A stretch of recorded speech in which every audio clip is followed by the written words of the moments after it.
আসসালামু আলাইকুম সুপ্রিয় দর্শক, আমরা আবার চলে আসলাম ধরনী স্পোর্টসের এই আয়োজনে কিংবদন্তি লাইভ আড্ডায়। আজকে আমাদের সাথে একজন কিংবদন্তি যুক্ত আছেন। আসলে তার প্রশংসা কীভাবে করবো আমি নিজে জানি না। যাই হোক, আজকে আমাদের প্রোগ্রামের বিশেষ অতিথি জনাব রফিকুল ইসলাম শামীম, সমাজ কল্যাণ বিষয়ক সম্পাদক এবং ফুটবল আহ্বায়ক, আলীগঞ্জ ক্লাব। তো আজকে আমাদের এই অনুষ্ঠানটি তিনটি পার্টে আমরা অনুষ্ঠিত করব। প্রথম পার্টটি হচ্ছে শামীম ভাইয়ের ফুটবল জীবন নিয়ে আমরা আলাপ করব। তারপরে আলীগঞ্জ ক্লাব এবং দেশের ফুটবল এর সমসাময়িক বিষয় নিয়ে আমরা আলোচনা করব। শেষ পর্যায়ে আমরা একটি পার্ট রেখেছি, সেখানে সেই পার্টটির নামকরণ করা হয়েছে পেনাল্টি শুট আউট। তো সেখানে শামীম ভাইয়ের জন্য কিছু মজার মজার প্রশ্ন থাকবে, শামীম ভাই তিনি এক কথা উত্তর দিবেন। যাই হোক, আজকে আমাদের সাথে আমার সহযোগী উপস্থাপক রাশেদ তোমাল, তিনি একটু লেট করতেছেন আসতে। আমরা আশা করব তিনি কিছুক্ষণের মধ্যে আমাদের সাথে যুক্ত হবেন। তো আমরা এই মুহূর্তে চলে যাচ্ছি মূল অনুষ্ঠানে। প্রথমে আমি রফিকুল ইসলাম শামীম ভাইয়ের কাছে আমার প্রশ্ন, কেমন আছেন ভাই আপনি? আসসালামু আলাইকুম। আলহামদুলিল্লাহ। সুপ্রিয় দর্শক মণ্ডলী, আমার যারা বন্ধু এবং শুভাকাঙ্ক্ষী আছেন, সবাইকে আমার অন্তরের অন্তঃস্থল থেকে প্রাণঢালা শুভেচ্ছা এবং ভালোবাসা। যারা আজকে আমার এই প্রোগ্রামটা দেখছেন, বিশেষ করে ওয়ালি মামুন, তোয়াসিম, রাব্বি এবং তমাল ভাইকে আমি আন্তরিকতার সহিত কৃতজ্ঞতা প্রকাশ করছি।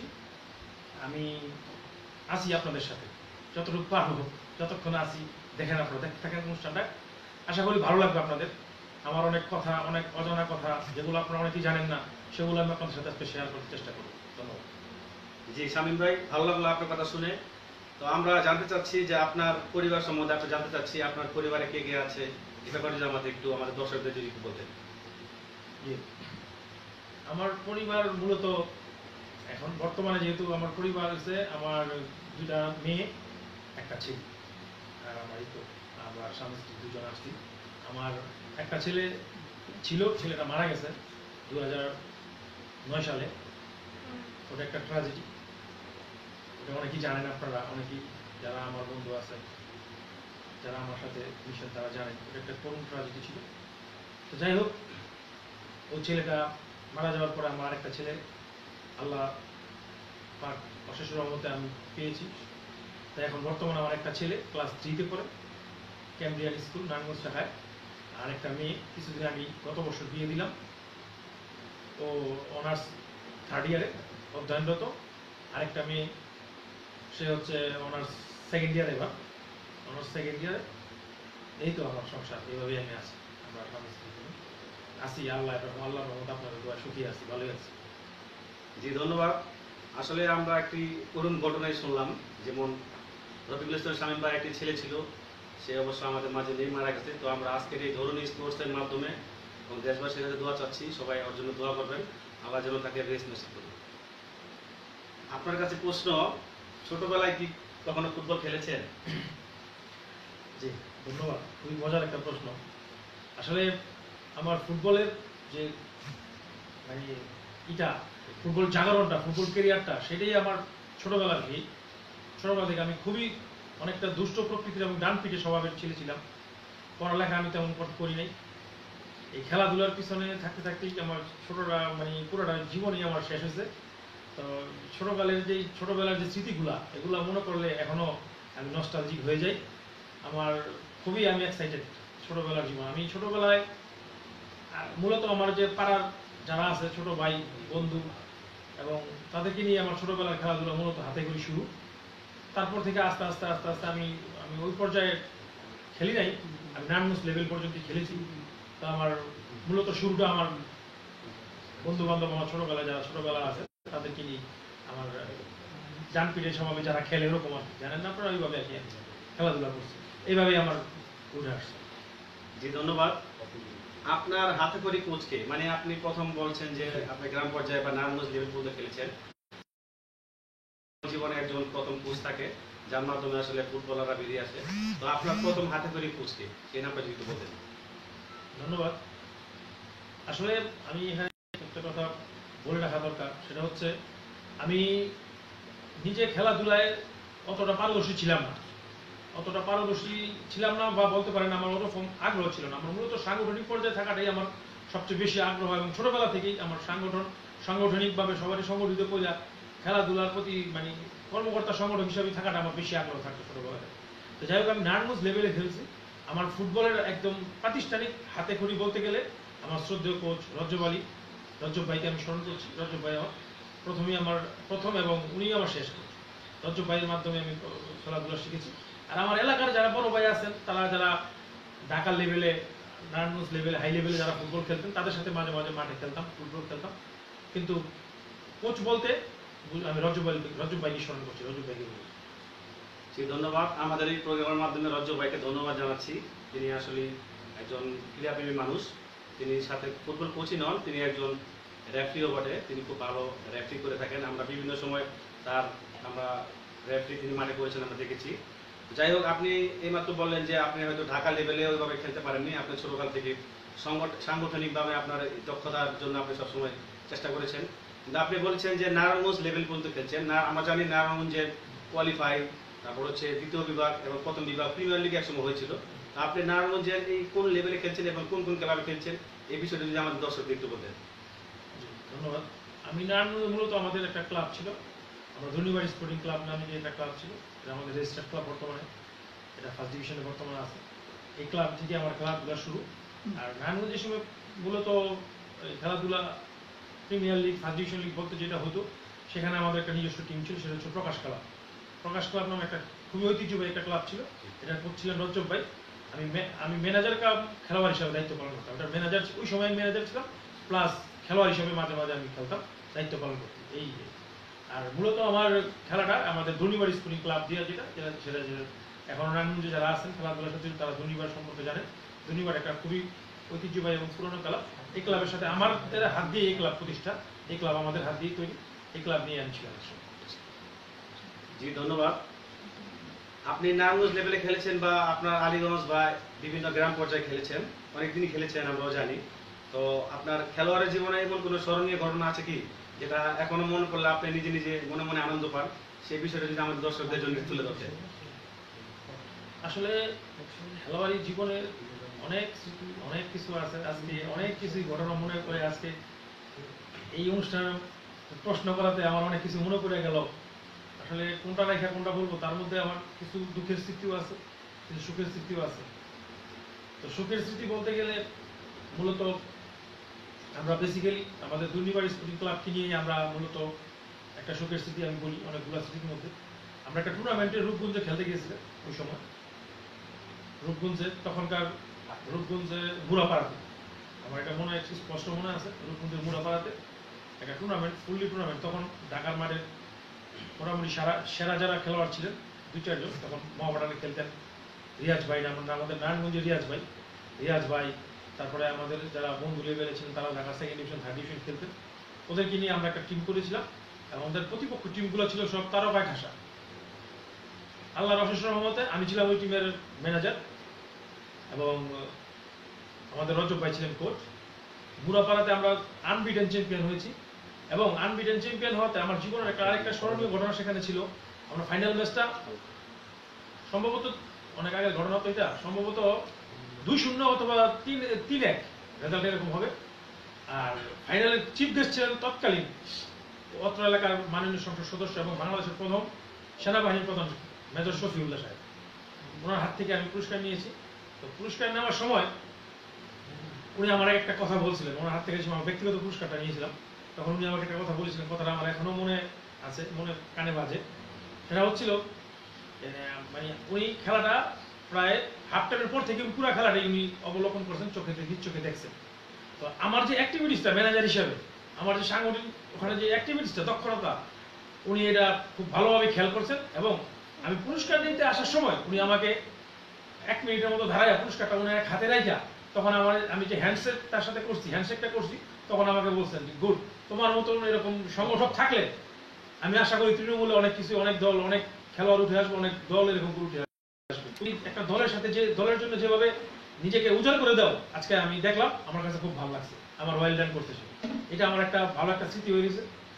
আর দুঃখের স্মৃতি বলতে তো অনেক, তার মধ্যে অন্যতম একটা দুঃখের স্মৃতি আছে, সেটা হচ্ছে আবাহনী মোহামেডান আমাদের এখানে একটা ম্যাচ ছিল, 1988 সালের ঘটনা। 1988 সালের বন্যার পরে আমি তখন তৎকালীন পাইলট স্কুলে, ফতুল্লা পাইলট স্কুলে পড়ি। তখন একটা আবাহনী মোহামেডান বন্যাটা যাওয়ার পরে 88 শেষ অথবা 89 প্রথম দিয়ে একটা ম্যাচ আয়োজন করা হয়েছিল সমর্থকদের নিয়ে, যে আবাহনী সাপোর্টার, মোহামেডান সাপোর্টার।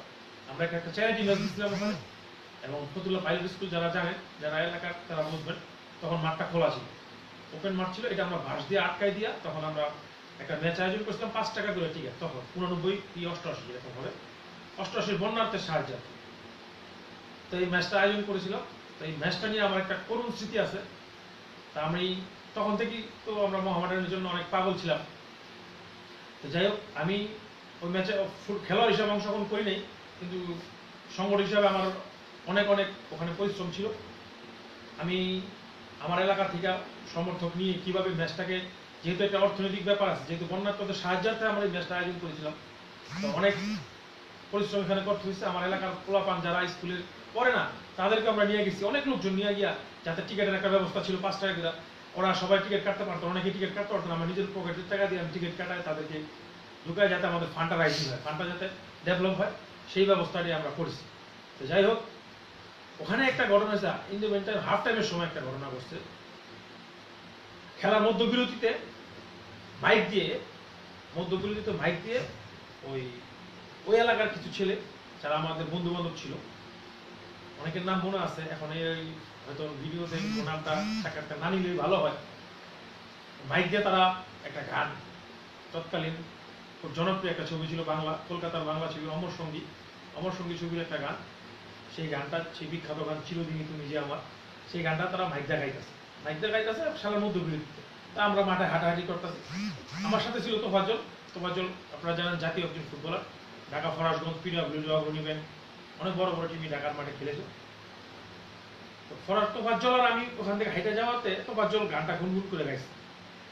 এই গানটা গাওয়াতে ওদের কাছ থেকে, ওদের যারা মাউতে ছিল, ওখান থেকে একটা ছেলে আইসা, আমার এক বন্ধু আইসা, আমাদেরকে ওরা চার্জ করতেছে, এই তো ওরা বলতেছে আমরা ব্যাঙ্গাইতেছি, এই তোরা ব্যাঙ্গালিকে এটা করলি সেটা করলি। আমি করছি, আরে ব্যাঙ্গাই না, এটা তো জাস্ট তোমরা খাইছো, আমরা খাইলাম, ভালো লাগলো গানটা। তোফাজ্জল একটু হট মেজাজ ছিল, থাকাতে এই একটা লেগে গেল, একটা এক কথা দুই কথা, একটা তর্কাতর্কির মতো অবস্থা হয়ে গেল।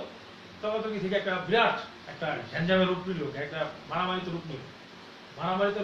আমাদের ওখানে আলীগঞ্জে তো প্রচুর লোকজন ছিল, সিনিয়র বড় ভাইরা ছিল, অনেক ছিল। তখন পাইলট স্কুল এক কথায় বলতে গেলে আলীগঞ্জের রাজত্ব চলতো, আলীগঞ্জে যারা ছিল আমরা, তাদের রাজত্ব চলতো। আমরা ওখানে অনেক ওরা খেলাটা পরিত্যক্ত ঘোষণা হয়ে গেল, খেলাটা হইল না, আরো এখানেই খেলাটার একটা কি আছে, এই ঘটনাটা একটা এনক্লাইম্যাক্স থেকে চরম একটা ঘটনা ঘটছে। তখন মাঠের মধ্যে একটা ধাওয়া পাল্টা দেওয়ার পরে আমরা চলে আসলাম আলীগঞ্জে। চলে আসার পর আমাদের এলাকার কিছু বড় ভাই আছে, পলাশ ভাই, তখন উনি ছাত্র নেতা ওইভাবে হন নাই, উনি হয়তো কলেজে পড়েন, ফার্স্ট ইয়ারে পড়েন। তারপর নূর মোহাম্মদ ভাই নাম যারা জানেন, তখন উনি পিডব্লিউডির খেলোয়াড়, সামনে দল বদল, উনি মোহামেডানের কথাবার্তা ফাইনাল ছিল, ঢাকা মোহামেডানের ঐতিহ্যবাহী মোহামেডান ক্লাবে ওনার কথাবার্তা ফাইনাল ছিল। উনি তখন ফরাসগঞ্জে খেলেন, পিডব্লিউডিতে খেলেন, আমার খেলাইতেছে না, মনে হয় পিডব্লিউডিতে খেলেন। তো এই সন্ধ্যাবেলার সময় ঘ্যাঞ্জাম, আলীগঞ্জের একটা স্বভাব ছিল আমাদের, কোনো ঘ্যাঞ্জাম লাগলে আমরা পরবর্তীতে দল পাইতাম, সবাই গ্রামে এক হয়ে যেতাম, যে ঘ্যাঞ্জাম করতাম। যাই হোক, পরবর্তীতে আমরা এরপরে নুরমদ ভাই, পলাশ ভাই, তারা এই ঘটনা শোনাতে আমাদের আরো যারা সিনিয়র ভাই আসলো, তা আমরা আবার পরবর্তীতে দল বাইন্দা ওই পাইলট স্কুল ওই এলাকায় যাই। যে আমাদের এক কথা ওখান থেকে আমরা ওদেরকে করলাম, ওরা আমাদের এত বড় একটা ঘটনা ঘটাইলো, ওরা কত বড় সাহসটা, এরকম কিছু একটা ঘটনা। তো যাওয়াতে ওখানে একটা বিরাট একটা রক্তক্ষয়ী একটা সংঘর্ষ শুরু হয়ে গেছে, শুরু হয়ে গেল। এখানে অনেক বিস্তারিত আরো কথা আছে, কিন্তু ফলাফলটা হইলো এমন অবস্থায়, নূর মোহাম্মদ ভাই তখন ওই জায়গায় স্পট ডেট হয়ে গেল, ওই জায়গাতে ওই শরীরকুলা দাপাতে স্পট ডেট হয়ে গেল। এটা নিয়ে অত্র এলাকা, অত্র অঞ্চলে ওই সময় একটা বিরাট হইচই ঘটনা ছিল, এবং আলটিমেটলি ওই পক্ষ থেকে দোষারোপ করছে আমারে প্রধান হিসেবে, আর আলীগঞ্জ থেকে যেহেতু নূর মোহাম্মদ ভাই মারা গেলেন, নন ফেমিক থেকে আমারে দোষারোপ করেছে। কিন্তু এখানে আমার ভূমিকাটা ছিল একেবারেই নগণ্য, কারণ মাঠের খেলার যে ঘটনা, যে প্রশ্নটা, ওখানেও আমার তেমন ভূমিকা ছিল না, মানে গানের ব্যাপার, ঝগড়ার ব্যাপার আমার তেমন ভূমিকা ছিল না। যাই হোক, এটা নিয়ে ওই সময় একটা জুমদ ভাইয়ের মতন একজন বিরাট একটা উঠতি ক্যারিয়ারের ছেলে, একটা রাইজিং স্টার, মোহামেডানের সাথে কথাবার্তা ফাইনাল, আমরা শুনছি উনি অ্যাডভান্সও নিয়ে নিয়েছিলেন, তার ভবিষ্যৎটা খুবই ভালো ছিল। উনি সেই মানের একটা খেলোয়াড় ছিলেন। আমরা তার ব্যক্তিগত তার খেলা দেখছি, জানি। তো ওখানে মারা যাওয়াতে পরবর্তীতে এটা নিয়ে অনেক কিছু হয়েছে। তো যাই হোক, এটা নিয়ে আমাকে অনেক দিন পর্যন্ত এটার মাসুল আমার দিতে হয়েছিল। এইটা একটা আমার একটা অন্যতম একটা স্মরণীয় এবং দুঃখের স্মৃতি হয়ে আমার এখনো এই মহামেডান করতে গিয়ে আমার এইটা এখনো এটা রয়ে গেছে আমার হৃদয়ে বাজে, এবং আমার ফ্যামিলি এটা নিয়ে অনেক সাফার হয়েছিল এই সময়। এইটাই। জি, অনেক ধন্যবাদ। আসলে আপনার এই লম্বা ঘটনা থেকে আমরা অনেক কিছু জানতে পারলাম বা শিখতে পারলাম। আসলে আমিও জানতাম যে নূর মোহাম্মদ ভাইয়ের নামে আমাদের আলীগঞ্জ মাঠে টুর্নামেন্ট হয়েছিল, কন্টিনিউ টুর্নামেন্ট করা হয়। তো আসলে নূর মোহাম্মদ ভাই যে ইন্তেকাল করেছেন তার সঠিক তথ্য আমি জানতাম না, তো আপনার মাধ্যমে জানলাম। আমরা দুঃখ প্রকাশ করছি আবারও, নূর মোহাম্মদ ভাই একজন সাবেক ফুটবলার ছিল। তো এই ধরনী স্পোর্টসের পক্ষ থেকে, আমাদের আয়োজনের পক্ষ থেকে নূর মোহাম্মদ ভাইয়ের জন্য আমরা শোক প্রকাশ করছি। আল্লাহ যেন তাকে উপরে ভালো রাখেন এবং জান্নাতবাসী করেন। আরেকটি বিষয় আমি আপনার মাধ্যমে জানতে পারলাম যে একসময় 1988 সালে বন্যার সময় বন্যার ক্ষতিগ্রস্ত মানুষের জন্য আবাহনী মোহামেডানের মতো এক জনপ্রিয় দুই দলের মধ্যে ম্যাচ পরিচালনা হতো, সেখান থেকে অর্থ দিয়ে তাদের সাহায্য করা হতো। তো এটি আসলে খুবই একটি মানে মানে গল্পের মতো মনে হয়, যদিও এখন আবাহনী মোহামেডান ম্যাচ হইলে হয়তো ওই ধরনের সারা পড়ে না। কেন পড়ে না তা জানি না, এই প্রশ্নে আমরা পরবর্তীতে আসবো। তো আমি আপনার উত্তরের মাধ্যমে আমি একটি প্রশ্ন তৈরি করেছি মনে মনে। সেটা হচ্ছে, বর্তমানে তো দেশের অবস্থা খুবই খারাপ, করোনা কাল চলছে। তো এই করোনা কালের এই চলাকালীন সময়ে আমাদের দেশের যে জনপ্রিয় এখনো কয়েকটি ক্লাব রয়েছে, এর মধ্যে আবাহনী লিমিটেড রয়েছে, মহাবাড়ি স্পোর্টিং ক্লাব রয়েছে, পাশাপাশি দুটি কর্পোরেট দল রয়েছে, বসুন্ধরা কিংস এবং সাইড স্পোর্টিং ক্লাব। তারা কি সেই 1988 সালের মতো মানুষের সাহায্যার্থে এই ধরনের বিভিন্ন বাংলাদেশের বিভিন্ন জায়গায় টিকিট ব্যবস্থা করে বিভিন্ন চ্যারিটি ম্যাচের আয়োজন করতে পারে কি? আর এই আয়োজনের থেকে যা অর্থ সংগ্রহ হবে, তারা অর্থ কি আমরা করোনা কালে গরিব দুঃখী মানুষের সাহায্যে আমরা ব্যয় করতে পারি কিনা, এই ব্যাপারে আপনি কিছু বলতে? আসলে আমি আরেকটু ওই ব্যাপারটা আরেকটু বলি। সেটা হচ্ছে, ফতুল্লাহ বাইরের স্কুলের মাঠটা চতুর্দিকে একদম খোলা একটা মাঠ। আমি আমাদের উদ্যোগের ব্যাপারে আন্তরিকতার ব্যাপারটা বুঝে দিতে চেষ্টা করতেছি।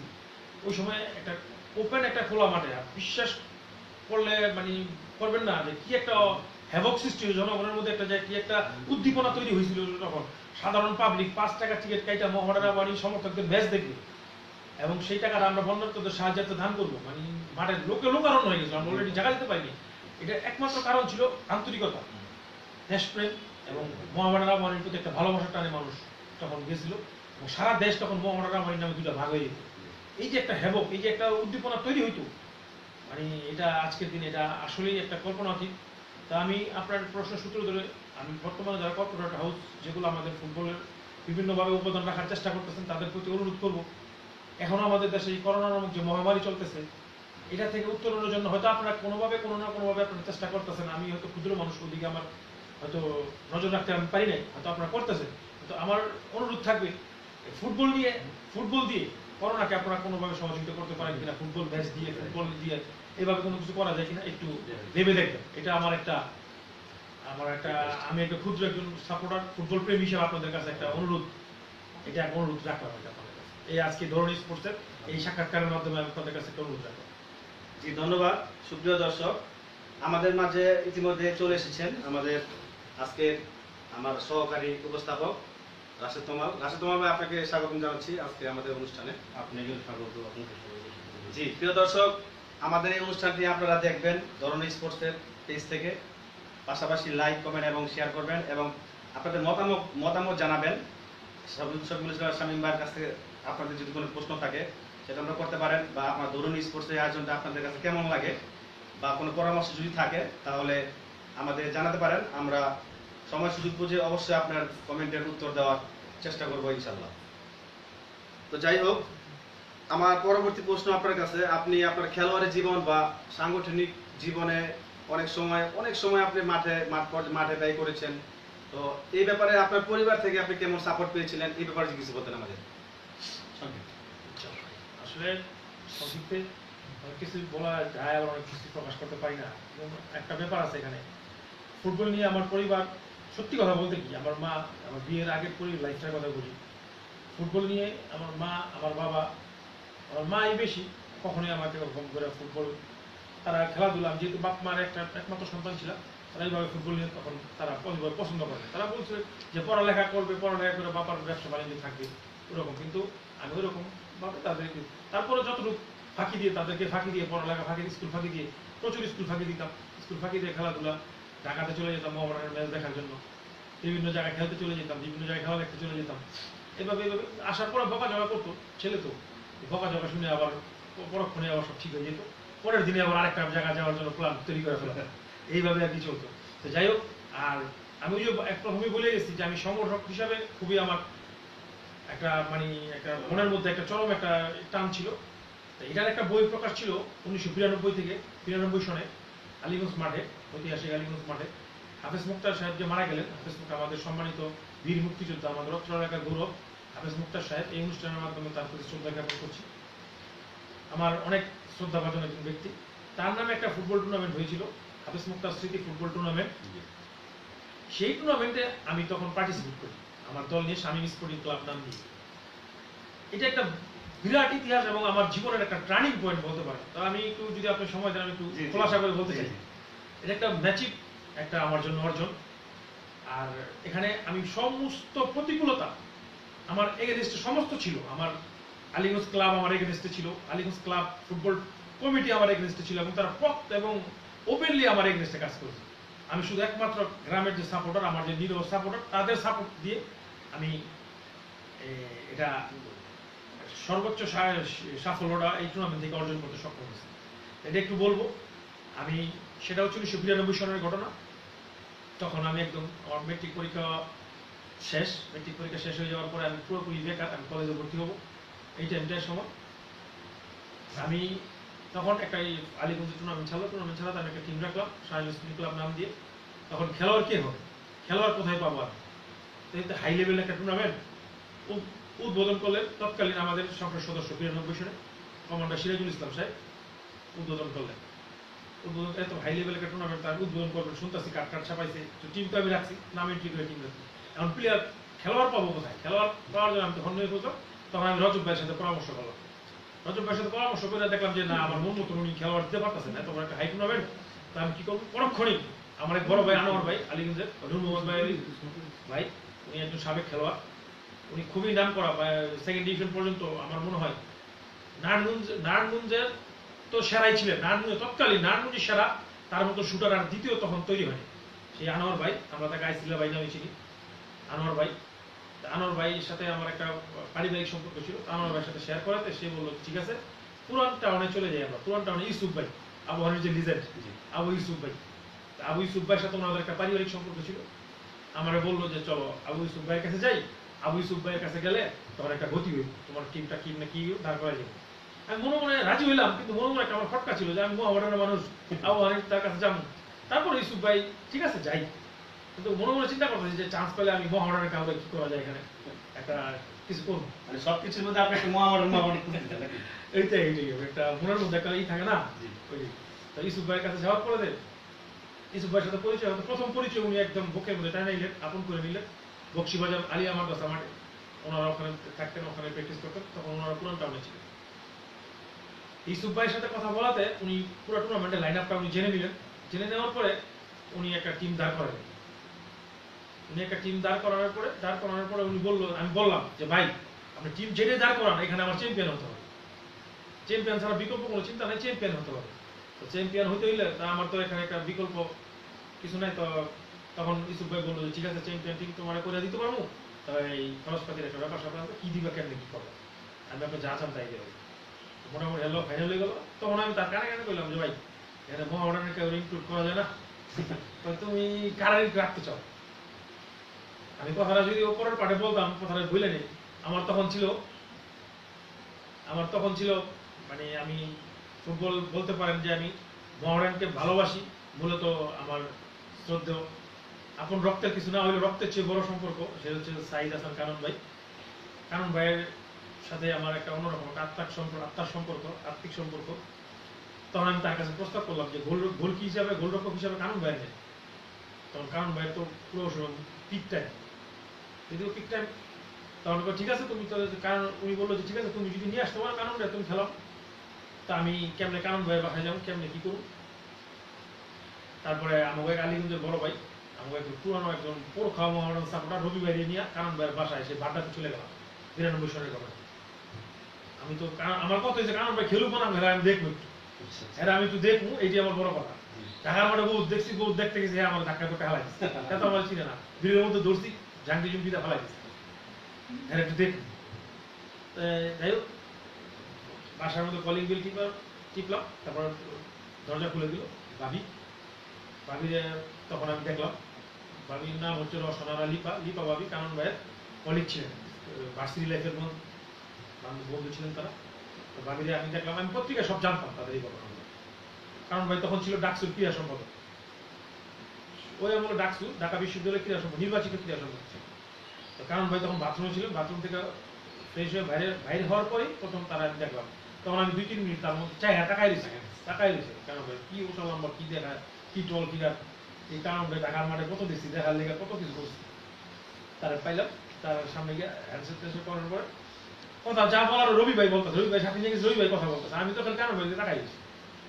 আমার খালি রবি ভাই এমনি কি করে গুদা মারে আমি কই হওয়া চলুন আমি কারণ ভাই খালি একটা কথা বললাম যে ভাই যে কোনো মূল্যে আপনার খেলতে হবে আপনি খেলবেন আমার একটা টিম খুব শখ আপনি আমার এই ঘটনা আপনি আমার লিজার আপনি আমার একজন আইকন আপনার আমার খেলাবে তখন কারণ ভাই একদম খুবই একটা হয়ে গেল আপসেট হয়ে গেল সে বললো দেখো উনি আমার দেখাইলো টিকিট বাড়ি দেখাইলো যে আমার তখন চিটাং লিগ চলতেছে খুব পিক মানে চিটাং মহারান কোন টিমে যখন চুক্তিবদ্ধ ঢাকা লিগ তখন অস্ট্রেলিয়া তখন চিটাং লিগ খেলার জন্য বললো যে আমার আজকে রাতে চিটাং চলে যেতে হবে তুমি এক কাজ করো ঢাকা মহামেডান তখন সেকেন্ড গোল হিসাবে আসছে তখন পনির ভাই তুমি আমি পনিরের কাছে নিয়ে পনিরের কাছে আমি বলে দিই তুমি পনিরের কাছে চলে যাও আর মহামেডানের কোচ তখন আবুল ভাই মহামেডানের যে লিজেন্ড সাবেক রাইট ব্যাক আবুল ভাই বর্তমানে আমেরিকা প্রবাসী আবুল ভাই বললো যে পনিরের কাছে গেলে আবুল ভাই নিয়ে যাও আবুল ভাইয়ের কাছে মাধ্যমে গেলে আবুল ভাই বলে দিলি পনির তো আমি আর হতাশ হয়ে মনটা ভেঙে গেল কারণ বাইরে খেলাম আবার মনে মনে খুশি যাক দেখছি ধরে তারপর সামনাসামনি দেখলাম কথা হইলো নাস্তা নাস্তা খাওয়াইলো খাইলাম সেই খেলার রেজাল্টটা কি হয়েছিল আচ্ছা সেটা হচ্ছে তখন যাই হোক পনির বাইরে নিলাম পনির ভাই আমার টিমে খেললো একদম প্রথম থেকে 1 ম্যাচ 2 ম্যাচ না একদম পুরা রাউন্ড প্রথম ছিল নকআউট ম্যাচের পরে তারপর দিচ্ছে তারা রবিন লিগ দিচ্ছে রাউন্ড রবিন লিগ একদম প্রথম থেকেই কারণ পনির বাইরে আমার টিমে খেলাইছে এবং সবচেয়ে মজার বিষয় আছে আমার এই টিমটা খেলার জন্য ইউসুফ ভাই পুরা টিমটার হোল টিমটারে নিয়ে বক্সিবাজার আলিয়া মাদ্রাসা মাঠে রেগুলার প্র্যাকটিস করতে তারা এবং বাংলাদেশের তখন রাইজিং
আবারও কিছু টাকা খরচের একটা, ওই আমলে তো খরচ করা বিশাল একটা ব্যাপার, আর যেই টিম করে চ্যাম্পিয়ন টিম করা বিশাল একটা ব্যাপার।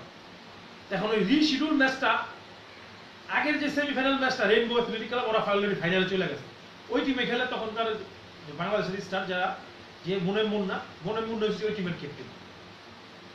তো মনে মুন্না চাইতেছে না যে আমার টিমটা কখনই ফাইনাল উঠুক, হ্যাঁ এই টিমটা কখনই ফাইনাল উঠুক। তখন আমার এগেনস্ট টিম ওই সেমিফাইনাল যে টিমটার সাথে তাদেরকে সে প্লেয়ার খেলোয়াড় সংগ্রহ করে দিল, গাউস, জাকির, স্বপন, যে নামগুলো শুনলে বাংলার বুকে যারা ফুটবল বোঝে তাদের হার্টবিট এখনো কাঁপে। গাউস, জাকির, স্বপনের মতো টিম খেলোয়াড়রা একটা টিমে খেলা, মন্টু সাহা গোলরক্ষক তখন আবহাওয়ানিতে খেলে, আতিক, ঐতিহ্য মানে মানে কি বল, নাম অনেকের নাম আমার মনে হইতেছে না, মানে তৎকালীন জাতীয় দল ন্যাশনাল। ভাই আমি আপনাকে থামাতে চাই, আমরা আসলে এই প্রসঙ্গে আসবো। তো সেই টুর্নামেন্টের ফলাফলটা আসলে কি হয়েছিল সেটা যদি আমাদের বলতেন। জি, তখন ওই ম্যাচটা আমরা চ্যালেঞ্জ, ওই ম্যাচটা সেমিফাইনাল ম্যাচটা আমরা জিতে আমরা ফাইনালে চলে যাই। ফাইনালের দিন ছিল প্রচুর বৃষ্টি, আমি সংক্ষেপ করে দিচ্ছি, প্রচুর বৃষ্টি ছিল, প্রচুর বৃষ্টি, মানে এটা একটা স্মরণীয় ম্যাচ। এই জন্য আমি একটু সময় নিয়ে বললাম, সেটা হচ্ছে আমার সাধারণ দর্শক আপনি কল্পনা করতে পারবেন আলীগঞ্জের যে মাঠটার আগের যে রূপ, এত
ছিল এবং পরবর্তী তার পার্টি কেটে ফেলা হয়েছে।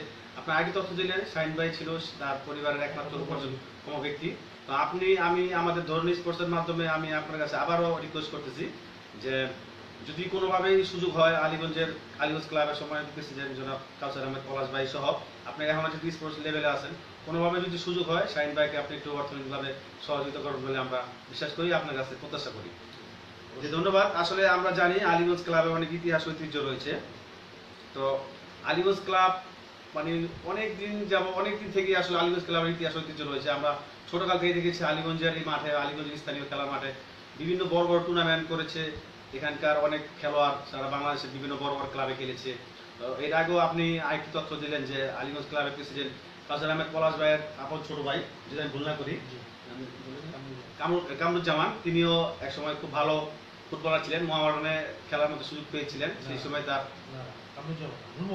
নূর মোহাম্মদ ভাই মোহামেডান ক্লাবে খেলার সুযোগ পেয়েছেন। সেই মুহূর্তে তিনি দুর্ঘটনায় তিনি মারা গেছেন। তো যাই হোক, আমরা জানি যে আলীগঞ্জ ক্লাবের অনেক ইতিহাস ঐতিহ্য রয়েছে। তো এই মুহূর্তে আমাদের আলীগঞ্জ ক্লাবের ইতিহাস এবং ঐতিহ্য সম্বন্ধে আপনি যদি কিছু একটু বলেন। জি ধন্যবাদ। আসলে আলীগঞ্জ ক্লাব আমাদের ঐতিহ্য, আলীগঞ্জ ক্লাব 1972 সালে প্রতিষ্ঠিত। তখন তো আমি খুব ছোট, কারণ আমার জন্ম 71 সালে, আমার জন্ম 72-এর 21 ফেব্রুয়ারি, স্বাধীনতা যুদ্ধের পরে। তো আমি যেহেতু মূলত আমি ফুটবলটা আমি খেলাধুলা বেসিক্যালি 85-84 সালে টুকটাক, 85 সাল থেকে এবং 86 সাল থেকে আমার পিক। আমি ফুটবলটা বুঝি আর কি, ফুটবলের জন্য ঢাকার মাঠে দৌড় পাই এবং ফুটবল খেলাধুলার সাথে জড়িত তখন 86 সাল থেকেই শুরু। তো মূলত তখন আমরা ছোট হিসাবে বড়রা সিনিয়র ভাইরা যারা খেলতেন, পলাশ ভাই, তারপরে আমাদের লতিফ ভাই, সোলাভ ভাই, তারপরে নুর ইসলাম মেম্বার যে আমাদের ক্লাবের সেক্রেটারি, ওনারা যে খেলাধুলা করতেন ওনাদের পিছনে পিছনে আমরা থাকতাম, ওনাদের খেলা দেখে দেখে আমরা বড় হয়েছি। আলিগঞ্জ ক্লাব একটা ঐতিহ্যবাহী ক্লাব, এটা যারা প্রতিষ্ঠা করেছেন আমাদের গ্রামের সিনিয়র ভাই সানুল্লাহ ভাই, হাজি সানুল্লাহ সাহেব, আসাদ ভাই, আসলাম ভাই, শাহজাহান ভাই এবং আরও যারা আমাদের সিনিয়র ভাই, যারা গ্রামের অনেক মুরব্বীরা তখন এটারা হাল ধরেছেন এবং এই ক্লাবের অনেক ঐতিহ্য, সামাজিক অনেক কাজের মধ্যে অনেক খেলাধুলা। আলিগঞ্জে একটা খেলাধুলার উর্বর শক্তি ছিল, অনেক নামি দামি ঢাকার জাতীয় দলের ন্যাশনাল অনেক প্লেয়ার এখানে খেলাধুলা করে গেছেন। এই মাঠ, এই ক্লাব অনেক ঐতিহ্যবাহী এবং অনেক কিছুর সাথে জড়িত, অনেক ঘটনার সাক্ষী এই মাঠ। পরবর্তীতে এই মাঠ, এই ক্লাব পরবর্তীতে আলহাজ কাউসার আহমেদ পলাশ এই মাঠটাকে আবার যে নতুন করে হাল ধরেছেন এবং ওনার নেতৃত্ব গুণে আবার এই মাঠ এবং এই ক্লাব নতুন করে ঘুরে দাঁড়িয়েছে এবং দাঁড়িয়ে আজকে আমি মনে করি শুধু আলিগঞ্জ না, নারায়ণগঞ্জ না, বাংলাদেশ একটা পর্যায়ে আলহামদুলিল্লাহ আল্লাহর রহমতে একটা পর্যায়ে চলে আসছে এবং আলিগঞ্জ ক্লাব অনেকেই চিনে, অনেকেই জানে। আলিগঞ্জ ক্লাব নাম বললেই চিনে যে আলিগঞ্জ ক্লাব, এবং কাউসার আহমেদ পলাশের নাম বলে যে আলিগঞ্জ ক্লাব। আজকে আলিগঞ্জ ক্লাবের ইতিহাস ঐতিহ্য বলতে গেলে অনেক বলতে হয়, অনেক কিছু বলতে হয়, কারণ আমি তো অনেক কিছু আমি জানি না, আমি তখন ছোট ছিলাম। তো আমরা যতটুকু জানি এই ক্লাবের একটা ইতিহাস ঐতিহ্য, এই ক্লাবের যারা মেম্বার ছিলেন তারা স্বাধীনতা যুদ্ধে অনেকেই অংশগ্রহণ করেছেন। স্বাধীনতা যুদ্ধের সাথে 71 যে আমাদের মহান মুক্তিযুদ্ধে তারা অনেকেই অংশগ্রহণ করেছেন। পরবর্তীতে মহান মুক্তিযুদ্ধের পরবর্তী দেশ গঠনের সাথে সাথে আলিগঞ্জ ক্লাব গঠিত হয়েছে 1972 সালে। তারপর থেকে নানা সামাজিক কর্মকাণ্ড, সামাজিক যে দায় দায়িত্ব থেকে আলিগঞ্জ ক্লাব অনেক অগ্রণী ভূমিকা পালন করেছেন। বেসিক্যালি গ্রামের কোনো সমস্যা, এলাকার কোনো সমস্যা এবং খেলোয়াড় তৈরির জন্য তখন আমাদের আলিগঞ্জ থেকে অনেক খেলোয়াড় তৈরি হতো ফুটবলের জন্য, অনেক অনেক ভালো খেলোয়াড়, pioneer, second division, third division পর্যন্ত অনেক খেলোয়াড় চলে গেছে আমাদের স্থানীয় পর্যায়ে থেকে। কিন্তু পরবর্তীতে হয়তো ওই ধারাটা অব্যাহত রাখি নাই। তো আশা করি এখন পলাশ ভাইয়ের নেতৃত্বে যে ধারাটা চালু আছে ইনশাল্লাহ আবারও আমরা ওই লেভেলে পৌঁছতে পারবো। ধন্যবাদ। জি আসলে ধন্যবাদ। আমরা আরো বিভিন্ন তথ্য জানতে পারলাম। আসলে আলিগঞ্জ ক্লাবের অনেক ঐতিহ্য রয়েছে, আলিগঞ্জ ক্লাবের বা আলিগঞ্জ স্থানীয় অনেক খেলোয়াড় ঢাকার বিভিন্ন ক্লাবে খেলেছে। তো আপনার কাছে আমার পরবর্তী প্রশ্ন, আমরা জানি আলিগঞ্জ ক্লাব শুধু খেলাধুলার সাথে সম্পৃক্ত না, আলিগঞ্জ ক্লাব সামাজিক বিভিন্ন কর্মকাণ্ডে অংশগ্রহণ করে থাকে। তো এই মুহূর্তে আমাদের আলিগঞ্জ ক্লাবের খেলাধুলার পাশাপাশি কোন ধরনের এই সামাজিক কর্মকাণ্ডে অংশগ্রহণ করে থাকে এ ব্যাপারে যদি সংক্ষেপে কিছু বলেন।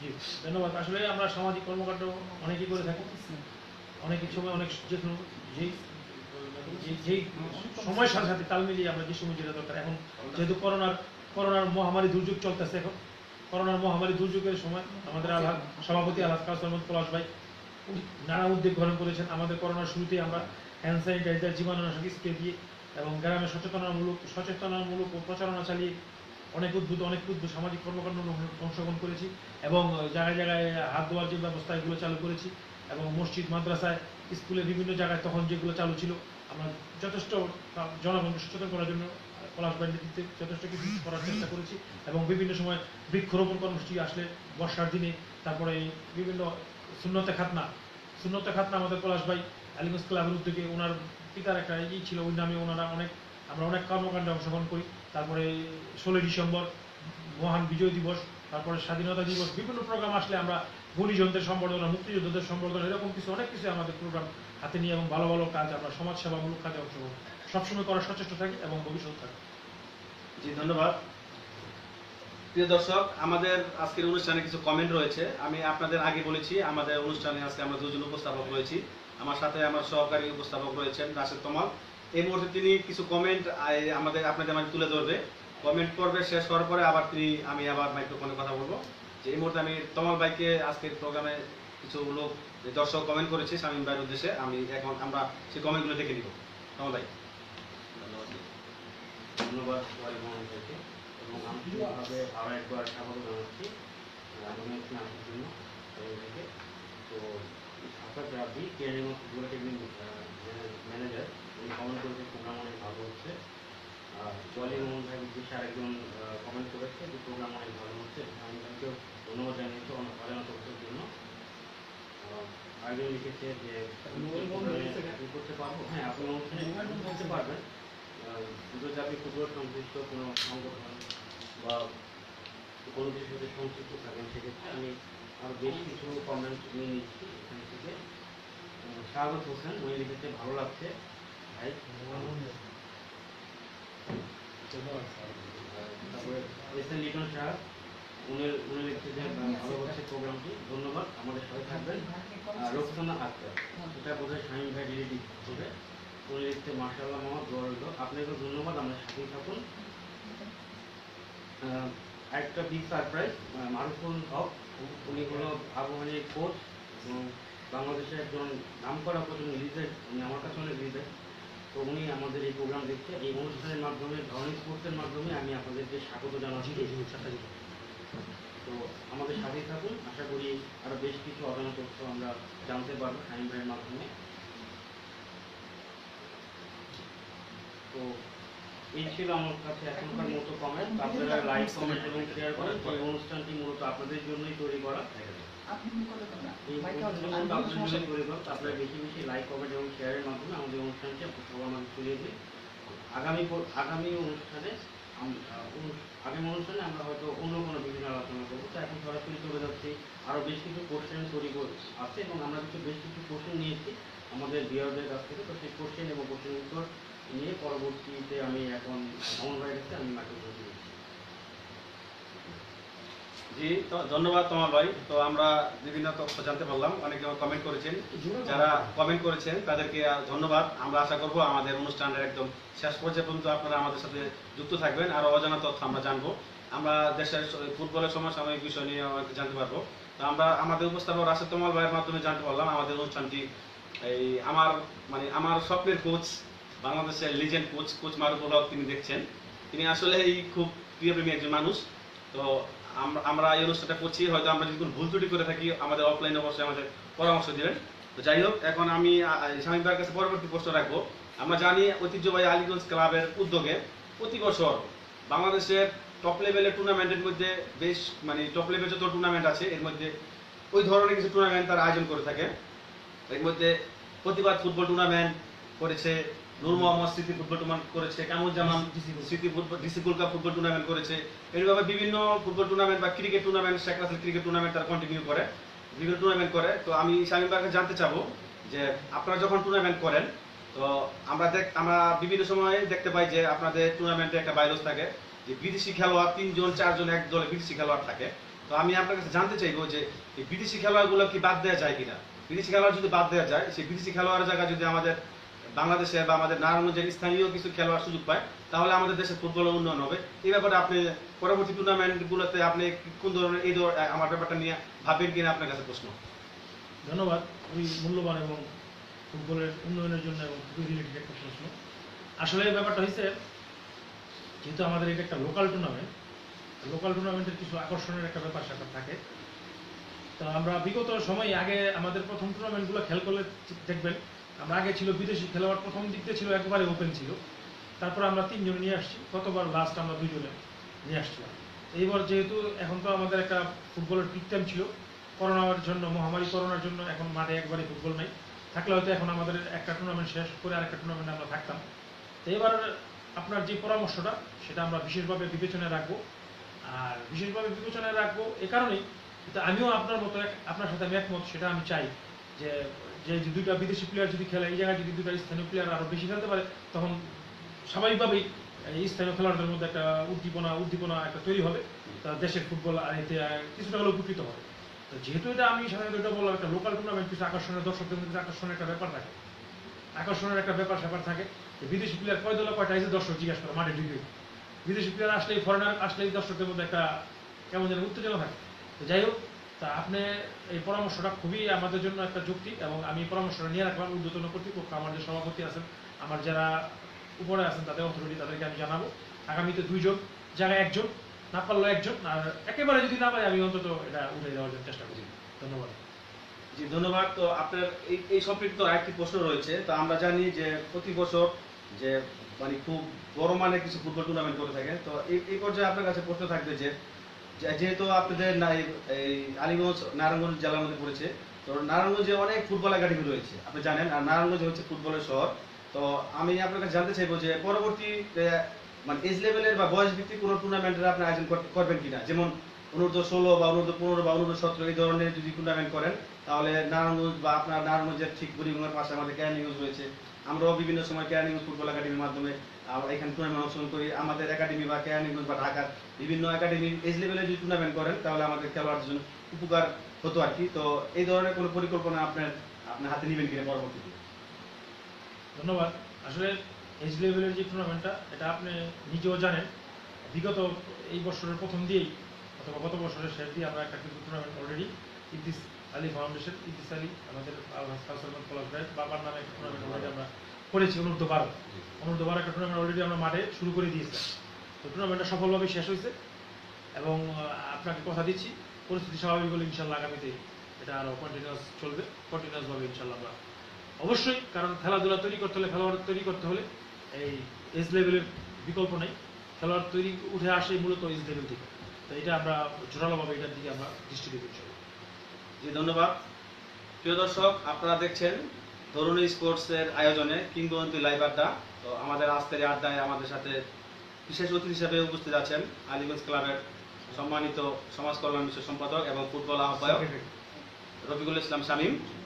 তো আমরা আজকে বিভিন্ন অজানা তথ্য তার কাছে জানতে চেষ্টা করতেছি। তো এই মুহূর্তে আমরা শামীম ভাইয়ের কাছে জানতে চাবো যে আলীগঞ্জ ক্লাবে পাইনিয়ার ফুটবল লিগের ভেন্যু করা হয়েছিল আলীগঞ্জ মাঠকে। তো প্রথম রাউন্ড এবং সুপার লিগের বেশ কয়েকটি খেলা আমরা এই মাঠে দেখেছি। তো এটার জন্য মূল দায়িত্ব পালন করেছেন আপনি। তো সেই দায়িত্ব পালনকালীন সময়ের আপনার অভিজ্ঞতা সম্বন্ধে যদি কিছু বলতেন। ধন্যবাদ। এটা আলীগঞ্জ ক্লাব তথা আমার জন্য একটা স্মরণীয় একটা অধ্যায়। কারণ আলীগঞ্জ ক্লাবের মতো একটা মাঠে 1972 সালে প্রতিষ্ঠিত এই ক্লাব এতদিন শুধু বিভিন্ন পর্যায়ে আমরা নিজেদের উদ্যোগে কোনো টুর্নামেন্ট হতো, জাতীয় পর্যায়ে বাংলাদেশ ফুটবল ফেডারেশন বা ফুফের অন্তর্ভুক্ত কোনো টুর্নামেন্ট, কোনো লিগ এই মাঠে হওয়াটা একটা এতদিন ছিল কল্পনার বাইরে একটা ব্যাপার। এই জন্য আমি প্রথমেই কৃতজ্ঞতা প্রকাশ করছি আমাদের নারায়ণগঞ্জের কিছু কোচ, শ্রদ্ধেয় খলিলুর রহমান দোলন ভাই, আমার অত্যন্ত প্রিয় ওয়ালি মামুন তোমাকেও, আর আসলাম ভাই এবং অন্যান্য যারা নারায়ণগঞ্জ থেকে এই পাইনিয়ার লিগ আলীগঞ্জ মাঠে করার জন্য আমাদেরকে বিভিন্নভাবে সহযোগিতা করেছেন। তাদের সকলকে এই মুহূর্তে সকলের নামে মুহূর্তে মনে পড়ছে না, সকলকে আমি আমার অন্তরের অন্তঃস্থল থেকে ধন্যবাদ জানাচ্ছি। আসলে আমাদের জন্য আলীগঞ্জ ক্লাবের জন্য এটা একটা বিরাট অ্যাচিভমেন্ট। পাইনিয়ার ফুটবল লিগ এই মাঠে হওয়াতে আলীগঞ্জ ক্লাবের রেকর্ডকে সমৃদ্ধ করবে এবং ভবিষ্যৎ প্রজন্মের জন্য এটা একটা ইতিহাস এবং অনুকরণীয় একটা দৃষ্টান্ত হয়ে থাকবে। আমি এই মাঠের সচিব হিসাবে দায়িত্ব পালন করেছি এবং অবশ্যই আমার পজিটিভ এবং আমার অনুভূতি অবশ্যই আমি ধন্যবাদ। এবং সেই সাথে ধন্যবাদ পাইনিয়ার লিগ কমিটিকে, বিশেষ করে অমিত খান শুভ্র ভাই, লিমন ভাই এবং অন্যান্য যারা নজু ভাই, অন্যান্য যারা আছেন সকলকে আমি আমার কৃতজ্ঞতা এবং ধন্যবাদ। আর আলীগঞ্জ ক্লাবের পক্ষ থেকে সবাইকে অনুরোধ, শুভেচ্ছা এবং ধন্যবাদ। আগামীতে এরকম কোনো টুর্নামেন্ট যদি আলীগঞ্জ মাঠে দেন, আমরা কথা দিচ্ছি যথাযথ এবং সুন্দরভাবে তা সম্পূর্ণ করার জন্য চেষ্টা করব। ধন্যবাদ।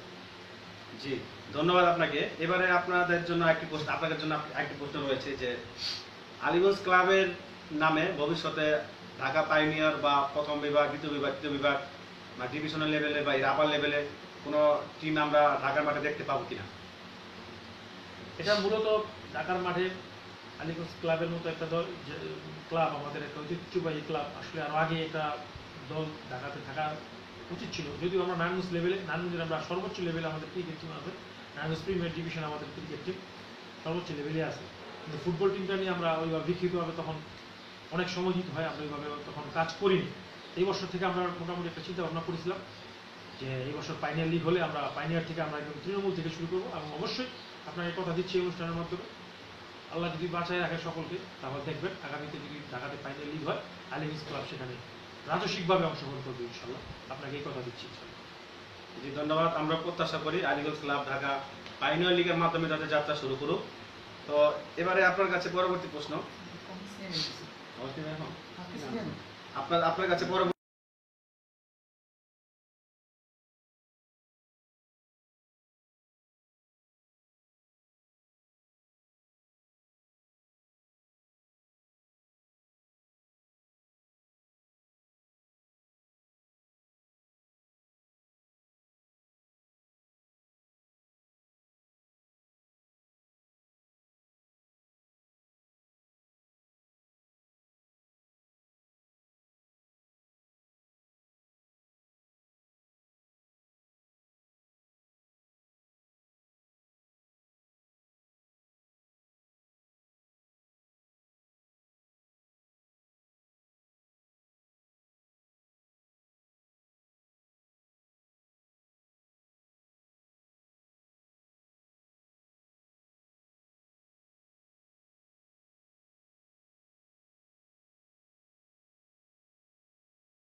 লিগের আদলে একটা আমাদের বিশেষ বিবেচনা এটা আছে। ধন্যবাদ। জি ধন্যবাদ। আমরাও প্রত্যাশা করব এই ধরনের একটি টুর্নামেন্টের জন্য আলীগঞ্জ ক্লাবের সম্মানিত প্রেসিডেন্ট কাউসার আহমেদ পলাশ ভাই তিনি হাতে নেন উদ্যোগটা আসলে বাস্তবায়ন রূপ দেন। তো এই জন্য আপনাদের ধন্যবাদ জানাই। তো আমরা জানি যে এই মুহূর্তে দেশে করোনা কাল চলছে।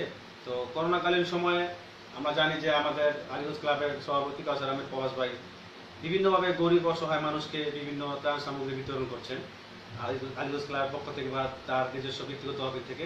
তো এই ব্যাপারে যদি দেশবাসীকে বা আমাদের প্রিয় দর্শকদেরকে একটু কিছু বলে দেন। ধন্যবাদ। আসলে এই করোনার মহামারী এই পর্যায়ে আমাদের আলীগঞ্জ ক্লাবের পক্ষ থেকে আলীগঞ্জ ক্লাবের সম্মানিত সভাপতি সাহেব পলাশ ভাই উনি ওনার ব্যক্তিগত উদ্যোগে এবং বিভিন্ন মাধ্যম থেকে চেষ্টা করে উনি অনেক চেষ্টা করেছেন অনেক করোনা রোগীদের করোনা মানুষদের জন্য যারা এই করোনার কারণে যারা সাফার তাদেরকে সহযোগিতা করার জন্য অনেক চেষ্টা করেছেন। এই জন্য উনি অবশ্যই সাধুবাদ এবং ওনাকে ধন্যবাদ জানাই। এবং এটা একটা ভালো একটা উদ্যোগ, উনি অনেক চেষ্টা করেছেন বিভিন্ন সময় ত্রাণ দিয়ে বিভিন্ন সময় আর্থিক সহযোগিতা করে যেভাবে করা যায় সবাই করেছে। তবে আমি এই মুহূর্তে আমি আরেকজনের নামও নিব, সেটা হচ্ছে মাকসুদুল আলম খন্দকার খোরশেদ, আমার প্রাণপ্রিয় বন্ধু, আমার সেই শৈশবের ছোটকালের বন্ধু, আমার স্কুল জীবনের বন্ধু, নারায়ণগঞ্জ সিটি কর্পোরেশন 13 নং ওয়ার্ডের সম্মানিত কাউন্সিলর, পরপর 3 বারে নির্বাচিত কাউন্সিলর। ওর এই উদ্যোগ সারা বাংলাদেশে ওকে জাতীয় বীর হিসাবে প্রতিষ্ঠিত করেছে এবং আমি মনে করি মাননীয় প্রধানমন্ত্রী থেকে সরকারের উচ্চ পর্যায় থেকে দল মত নির্বিশেষে সকলেই ওকে এই ব্যাপারে ওর কাজের জন্য সাধুবাদ জানিয়েছে। আজকে এই অনুষ্ঠানের মাধ্যমে আমি আমার বন্ধুকে আমার ব্যক্তিগত পক্ষ থেকে আমার পরিবারের পক্ষ থেকে অনুষ্ঠানের পক্ষ থেকে আবারও সেলুট এবং অনেক অনেক কৃতজ্ঞতা জানাচ্ছি। নিজের জীবন নিজের পরিবারের জীবনকে তুচ্ছ করে করোনার রোগীদের জন্য করোনা মানুষের সেবায় যে নিজেকে যেভাবে নিয়োজিত করেছে যা আসলেই একটা আমাদের জন্য দৃষ্টান্ত হয়ে থাকবে। এটা আমাদের জন্য খোরশেদকে আমি আবারও এই অনুষ্ঠানের পক্ষ থেকে অনেক অনেক ধন্যবাদ এবং অনেক অনেক শুভেচ্ছা কৃতজ্ঞতা জানাচ্ছি। তুমি এগিয়ে চলো, আমরা আদর্শ স্কুলের যারা বন্ধু বান্ধব যারা আছি আমরা সবাই তোমার পিছনে আছি। এবং কিছুদিন আগে তুমি এবং ভাবি সহ যারা করোনায় আক্রান্ত হয়েছিলে আবার তোমরা আমাদের ভালোবাসায় জনগণের দোয়ায় তোমরা যে আবার ফেরত এসেছো এই জন্য মহান আল্লাহর দরবারে শুকরিয়া এবং আল্লাহর দরবারে কৃতজ্ঞতা। তুমি মহান মানুষের সেবায় নিয়োজিত আছো বিদায় মানুষের ভালোবাসা মানুষের দোয়ায় তুমি আবার আমাদের মাঝে ফিরে এসেছো। তোমাকে আবারও সেলুট এবং আবারও ধন্যবাদ। নারায়ণগঞ্জের সিটি কর্পোরেশনের কাউন্সিলর মাকসুদুল আলম খন্দকার খোরশেদ, তোমাকে আমি এই অনুষ্ঠানের পক্ষ থেকে অনেক অনেক ধন্যবাদ এবং অনেক অনেক কৃতজ্ঞতা জানাচ্ছি। তুমি মানুষের বিপদে যে পাশে আসে আল্লাহ তার পাশে থাকে। তোমাকে অনেক অনেক ধন্যবাদ। তোমাকে আবারও সবার পক্ষ থেকে সেলুট। ধন্যবাদ। জি ধন্যবাদ। প্রিয় দর্শক, আপনারা দেখছেন কিংবদন্তি লাইভ আড্ডা ধরনী স্পোর্টসের আয়োজনে আমাদের সাথে যুক্ত আছেন নারায়ণগঞ্জের ঐতিহাসিক আলীগঞ্জ ক্লাবের সম্মানিত সমাজ কল্যাণ বিষয়ক সম্পাদক এবং ফুটবল আহ্বায়ক জনাব রফিকুল ইসলাম শামীম। তো আমরা ইতিমধ্যে অনেক প্রশ্নের উত্তর তার কাছ থেকে আমরা পেয়েছি। এই মুহূর্তে আমরা এই দেশের ফুটবলের সমসাময়িক বিষয় নিয়ে শামীম ভাইয়ের সাথে আলোচনা করব, কিছু জানার চেষ্টা করব। শামীম ভাই, আপনার কাছে আমার পরবর্তী প্রশ্ন, এই দেশের বর্তমান জাতীয় ফুটবল দলের পারফরমেন্স সম্বন্ধে আপনি কিভাবে মূল্যায়ন করবেন বা এই ব্যাপারে কিছু বলেন? ধন্যবাদ। আসলে বাংলাদেশের জাতীয় যে ফুটবলের যে বর্তমান যে অবস্থা, আমি সংক্ষেপে এক কথা বলতে গেলে বন্ধের ভালো। আগে থেকে মাঝখানে যে একটা সময় গিয়েছিল, এখন ইদানিং 1-2 বছরের মধ্যে একটু আমার কাছে মনে হচ্ছে যে একটু প্রতিযোগিতা একটু আগাইতেছে, যদিও আগানের গতিটা অত্যন্ত স্লো যদিও, তবে ভালো, আগের তুলনায় একটু ভালো, এক কথা বলতে গেলে ভালো। এই জন্য অবশ্যই কৃতজ্ঞতা এবং অবশ্যই ধন্যবাদ জানাতে হবে বর্তমান জাতীয় দলের কোচ জেবিকে। জি ধন্যবাদ। আমরা আসলে প্রায় দেখি বা প্রায় আমরা দর্শকের মুখে শুনি যে আমাদের বাংলাদেশ জাতীয় ফুটবল দলের মানে স্কোরার নেই বা গোল করার মতন দক্ষ স্ট্রাইকার তেমন একটা হয়তো হাতে আমরা চোখে দেখি না। তো আমাদের কি উদ্যোগ গ্রহণ করলে বা কিভাবে এই সংকট থেকে আমরা মুক্তি পেতে পারি, বাংলাদেশ জাতীয় ফুটবল দল মুক্তি পেতে পারি, কোন উদ্যোগ গ্রহণ করলে আমরা এখান থেকে বেরিয়ে আসতে পারি, ভালো ফলাফল পেতে পারি, এভাবে আপনার সুপরামর্শ চাচ্ছি। ধন্যবাদ। আসলে এটা বলতে গেলে প্রথমেই বলতে হয় আমাদের স্কোরারের যে অভাব, সেটা হচ্ছে আপনি এখন যে আমাদের যে দলগুলো ঢাকার যে প্রিমিয়ার লিগগুলো চলে, প্রিমিয়ার লিগগুলো স্ট্রাইকিং জোনগুলো স্ট্রাইকিং লাইনে দেখবেন বেশিরভাগ দলই খেলে বিদেশি প্লেয়ার, দেশি খেলোয়াড়রা এখানে কোনো সুযোগ পায় না, আর পেলেও একেবারে খুব কম। তো আপনি মূলত এখান থেকে খেলোয়াড় যেহেতু তৈরি হয়, আর আমাদের ঘাসরুট আমি আগেই বলেছিলাম, আমি একটা কথাই বলছিলাম, সেটা হচ্ছে আমাদের তৃণমূলে আমাদের খেলোয়াড় উঠে আসতো। তৃণমূল থেকে খেলোয়াড় উঠে আসলে যেটা আগে হইতো, আপনি খেয়াল করে দেখেন সালাম মুর্শিদি 27 গোলের রেকর্ড, সেটা ছিল 1986-87 সনের ঘটনা, যা মনে হয় আর মেবি ভুল হতে পারে। আজও পটু এটা ভাঙতে পারে না, মাত্র 27টা গোল, এটা কেউ ভাঙতে পারে না। আসলাম ভাইয়ের যে 100 গোলের সেঞ্চুরি, এটা কেউ ভাঙতে পারতেছে না। তারপর নকিব, ইমতিয়াজ আহমেদ নকিব, সে যে 5বার পরপর 4বার যে ঢাকার মাঠে সর্বোচ্চ গোলদাতা হয়েছিল, তার যে রেকর্ড, এগুলো কেন ভাঙতে পারতেছে না এখনকার পোলাপান? এখনকার খেলোয়াড়রা কেন ভাঙতে পারতেছে না? তাদের মধ্যে কোনো কমতি আছে? আমার তো মনে হয় না কমতি নেই, কিন্তু একটা জায়গায় গিয়ে আমরা মনে করতে পারি যে পর্যাপ্ত একজন দুজনের উপর আমরা নির্ভরশীল। এমিলি, জাহিদ হাসান এমিলির পরবর্তীতে যারা আমাদের স্ট্রাইকার ছিল, বর্তমানে যে জীবন, নাবিব নেওয়াজ জীবন, তারপর থেকে এখন বলতে গেলে যে আমাদের উঠতি রাইজিং স্ট্রাইকার কারা, আমাদের ওইভাবে পাইপলাইনটা কিন্তু আমাদের জোরালো না। পাইপলাইনটাকে আমাদের জোরালো করতে হবে, পাইপলাইনটাকে আমাদেরকে শক্ত করতে হবে, মজবুত করতে হবে। পাইপলাইনটার মূল কারণই হচ্ছে আমাদের তৃণমূল থেকে ওইভাবে খেলোয়াড়রা স্ট্রাইকাররা উঠতে আসতেছে না। আর এই জন্য আমার একটা পরামর্শ থাকবে, যদি আমার এই পরামর্শ ক্ষুদ্র মানুষ বড় বড় ক্লাব নিবে কিনা, সেটা হচ্ছে আমাদের প্রত্যেকটা প্রিমিয়ার লিগের দলগুলোর কাছে অনুরোধ থাকবে, অন্তত স্ট্রাইকিং জন্য 2 জনের মধ্যে 1 জন হলে আপনারা লোকাল প্লেয়ারগুলো খেলান। লোকাল প্লেয়ারগুলো 1 জন করে অন্তত খেলা দিলে এতে করে আমাদের দেশের ফুটবল উপকার হবে, দেশের স্কুল সংকট যেটা সেটা কেটে যাবে, এটা আমি অন্তত মনে করি। ধন্যবাদ। যে আরেকটি বিষয় আমি আমার অভিজ্ঞতা থেকে বলি, যে আমরা লাস্ট 10 ইয়ার্স আমরা দেখেছি যে বেশ কিছু স্ট্রাইকার আমরা দেখেছি ভালো মানের, কিন্তু তাদেরকে দীর্ঘ সময় জাতীয় দলের সার্ভিস দিতে দেখিনি। এর মধ্যে হচ্ছে আমাদের সিলেটের ওয়াহিদ হাসান রয়েছে, নারায়ণগঞ্জের সোহেল রানা রয়েছে, নারায়ণগঞ্জের মিঠুন চৌধুরী রয়েছে, এনামুল রয়েছে, হ্যাঁ, তারপরে এমনিভাবে আরো কিছু স্ট্রাইকার রয়েছে যারা হয়তো মানে দীর্ঘ সময় আমাদের সার্ভিস দিতে পারেনি। তারা কিন্তু খুব ভালো মানের স্ট্রাইকার ছিল। তারা এখন কোথায় আছে আমরা ওইভাবে আসলে খুঁজেই পাই না। তো আমরা আপনাদের কাছে মানে প্রত্যাশা করি যে আমাদের এই শঙ্কর রফিকুল হোসেন শামীম ভাইয়ের যে তিনি পরামর্শ দিলেন যে স্ট্রাইকার জোনে যদি বাংলাদেশ ফুটবল ফেডারেশন আগামী প্রিমিয়ার লিগে, আগামী মৌসুমে প্রিমিয়ার লিগে যদি একটা আইন করে দেয় যে স্ট্রাইকার জোনে বাংলাদেশি একজন স্ট্রাইকারকে অবশ্যই খেলাতেই হবে, এই ধরনের যদি কোনো আইন করে দেয়, তাহলে হয়তো কিছুটা হলেও স্ট্রাইকার সংকট হয়তো আমরা মানে কমবো বলে আমরা মনে করি। আর তাছাড়া পাইপলাইনের ব্যাপারটা যিনি বললো, যে পাইপলাইনটা যদি একটু মজবুত হয়, তৃণমূল পর্যায় থেকে যদি স্ট্রাইকার বের করে আনা যায়। আমরা দেখেছি বাংলাদেশ জাতীয় ক্রিকেট দলের এই পেস বোলার এই তাসকিন আহমেদ, তিনি কিন্তু ট্যালেন্ট হান্ট থেকে উঠে এসেছেন। ঠিক এইভাবে যদি গোলকিপিং ট্যালেন্ট হান্ট বা স্ট্রাইকার ট্যালেন্ট হান্ট এই ধরনের যদি বিভিন্ন বাংলাদেশ ফুটবল ফেডারেশন আয়োজন করা হয়, হ্যাঁ, তাহলে হয়তো আমরা আমাদের যে সংকট, স্ট্রাইকার সংকট বা আমাদের ডিফেন্সের সংকট আছে, যেই যত বিভাগের সংকট আছে, মনে হয় আমাদের সংকট কেটে যাবে। তাই ধন্যবাদ শামীম ভাই আপনাকে আপনার মূল্যবান বক্তব্য দেওয়ার জন্য। তো আমরা আপনার কাছে পরবর্তী প্রশ্ন করব। বর্তমান বাংলাদেশ জাতীয় ফুটবল দলের কোচ জেমি ডে সত্যি একজন ভালো মানের কোচ। তো জেমি ডে সম্পর্কে আপনি কিভাবে মূল্যায়ন করবেন? জেমি ডে সম্পর্কে যদি আপনি কিছু বলবেন। আমি একজন সমর্থক হিসাবে, আমি একজন বাংলাদেশের সমর্থক হিসাবে, ফুটবলের সমর্থক হিসাবে বিগত দলের তুলনায় আমি বলবো এটা মন্দির ভালো। আর আরেকটা খুশির খবর, একটা ভালো কাজ করেছেন বাংলাদেশ ফুটবল ফেডারেশন, তাদেরকে ধন্যবাদ জানাতে হয়। গতকালকেই মনে হয় জেমিদের সাথে নতুন করে রিনিউ 2 বছরের জন্য, এটা একটা খুব ভালো পজিটিভ দিক। ঘন ঘন কোচ পরিবর্তন ফুটবল ভালো হয় না, ফুটবলের জন্য ক্ষতিকারক, এটা একটা ভালো দিক। অবশ্যই ভালো কাজ এটা। আমি ফুটবল ফেডারেশনকে আবারও ধন্যবাদ জানাই এবং জেমিডিয়াকে আশা করবো এইবারে 2 বছরে অন্তত আমাদের ফুটবলটাকে অন্তত এশিয়া মানের না হলেও এশিয়া মানের কাছাকাছি নিয়ে যেতে না পারলে অন্তত সাবকন্টিনেন্টে যেতে আমরা একসময় কিন্তু আমরা খুব ভালো পর্যায়ে, সর্বোচ্চ পর্যায়ে ছিলাম। সাবকন্টিনেন্টে আমাদের সর্বোচ্চ পর্যায়ে ছিল, আমাদের টার্গেট ছিল আমরা এশিয়া মানে কিভাবে, এবং এশিয়া মানে একসময় আমরা অলরেডি চলে গেছিলাম, কিন্তু আমরা দুর্ভাগ্যের বিষয় আমাদের পরিকল্পনা হবে আমরা সেটা কন্টিনিউ রাখতে পারিনি। জেমিডিয়ার কাছে অনুরোধ আমাদেরকে এশিয়া মানে অন্তত নিয়ে যান, অন্তত এশিয়া মানে আমাদের বাংলাদেশের ফুটবলটাকে পৌঁছে দিন, এবং আপনার কাছে প্রতি আমাদের সেই বিশ্বাস এবং আশা ব্যক্ত করছি এবং আশা থাকছে। ধন্যবাদ। যে আমি আপনার সাথে একমত। আমি আপনার সাথে একটা যোগ করতে চাই। আমরা একসময় দেখেছি বাংলাদেশ জাতীয় ক্রিকেট দল এত ভালো দল ছিল না। তো এই ড্যাব হোয়াইটমোর নামে একজন কোচ ছিল বাংলাদেশ জাতীয় ক্রিকেট দলে, তার হাত ধরে মূলত বাংলাদেশ জাতীয় ক্রিকেট দল আজকের এই পর্যায়ে চলেছে, তার অবদান অনেক রয়েছে। আমি বিশ্বাস করব যে বাংলাদেশের জাতীয় ফুটবল দলের বর্তমান কোচ জেমি ডে, তার হাত ধরে হয়তো আমাদের বাংলাদেশ জাতীয় ফুটবল দল একসময় ভালো করবে। এই আমরা অবশ্য নজির আমরা দেখেছি। কিছুদিন আগে শামীম ভাই আপনি খেয়াল করেছেন যে বাংলাদেশ বিশ্বকাপ বাছাই পর্বে কয়েকটি ম্যাচ খেলেছে, সেখানে ভারতের সাথে একটি দুর্দান্ত ম্যাচ খেলেছে, সেখানে কাতারের সাথে বাংলাদেশের মাটিতে একটি দুর্দান্ত ম্যাচ খেলেছে। তো আমি আশা করবো জেমিডের মাধ্যমে আমাদের দেশের ফুটবলটা মানে আরো ভালো জায়গায় পৌঁছাবে, এটা আমরা প্রত্যাশা করতেছি। তো এই মুহূর্তে শামীম ভাইয়ের জন্য একটি খুব মজার প্রশ্ন রয়েছে। শামীম ভাইকে দৃষ্টি আকর্ষণ করছি, আপনার জন্য একটি খুব মজার প্রশ্ন রয়েছে। যদিও প্রশ্নটি মজার, কিন্তু প্রশ্নটি কিন্তু অনেক গুরুত্ব বহন করে। তো বিষয়টি দর্শকদের জন্য বলছি, আপনার বিষয়টি পজিটিভলি ভাবে নেবেন। মানে আমরা সমস্যা থেকে কিভাবে সমাধান করা যায়, এর জন্য আমরা এই প্রশ্নটি এখানে রেখেছি।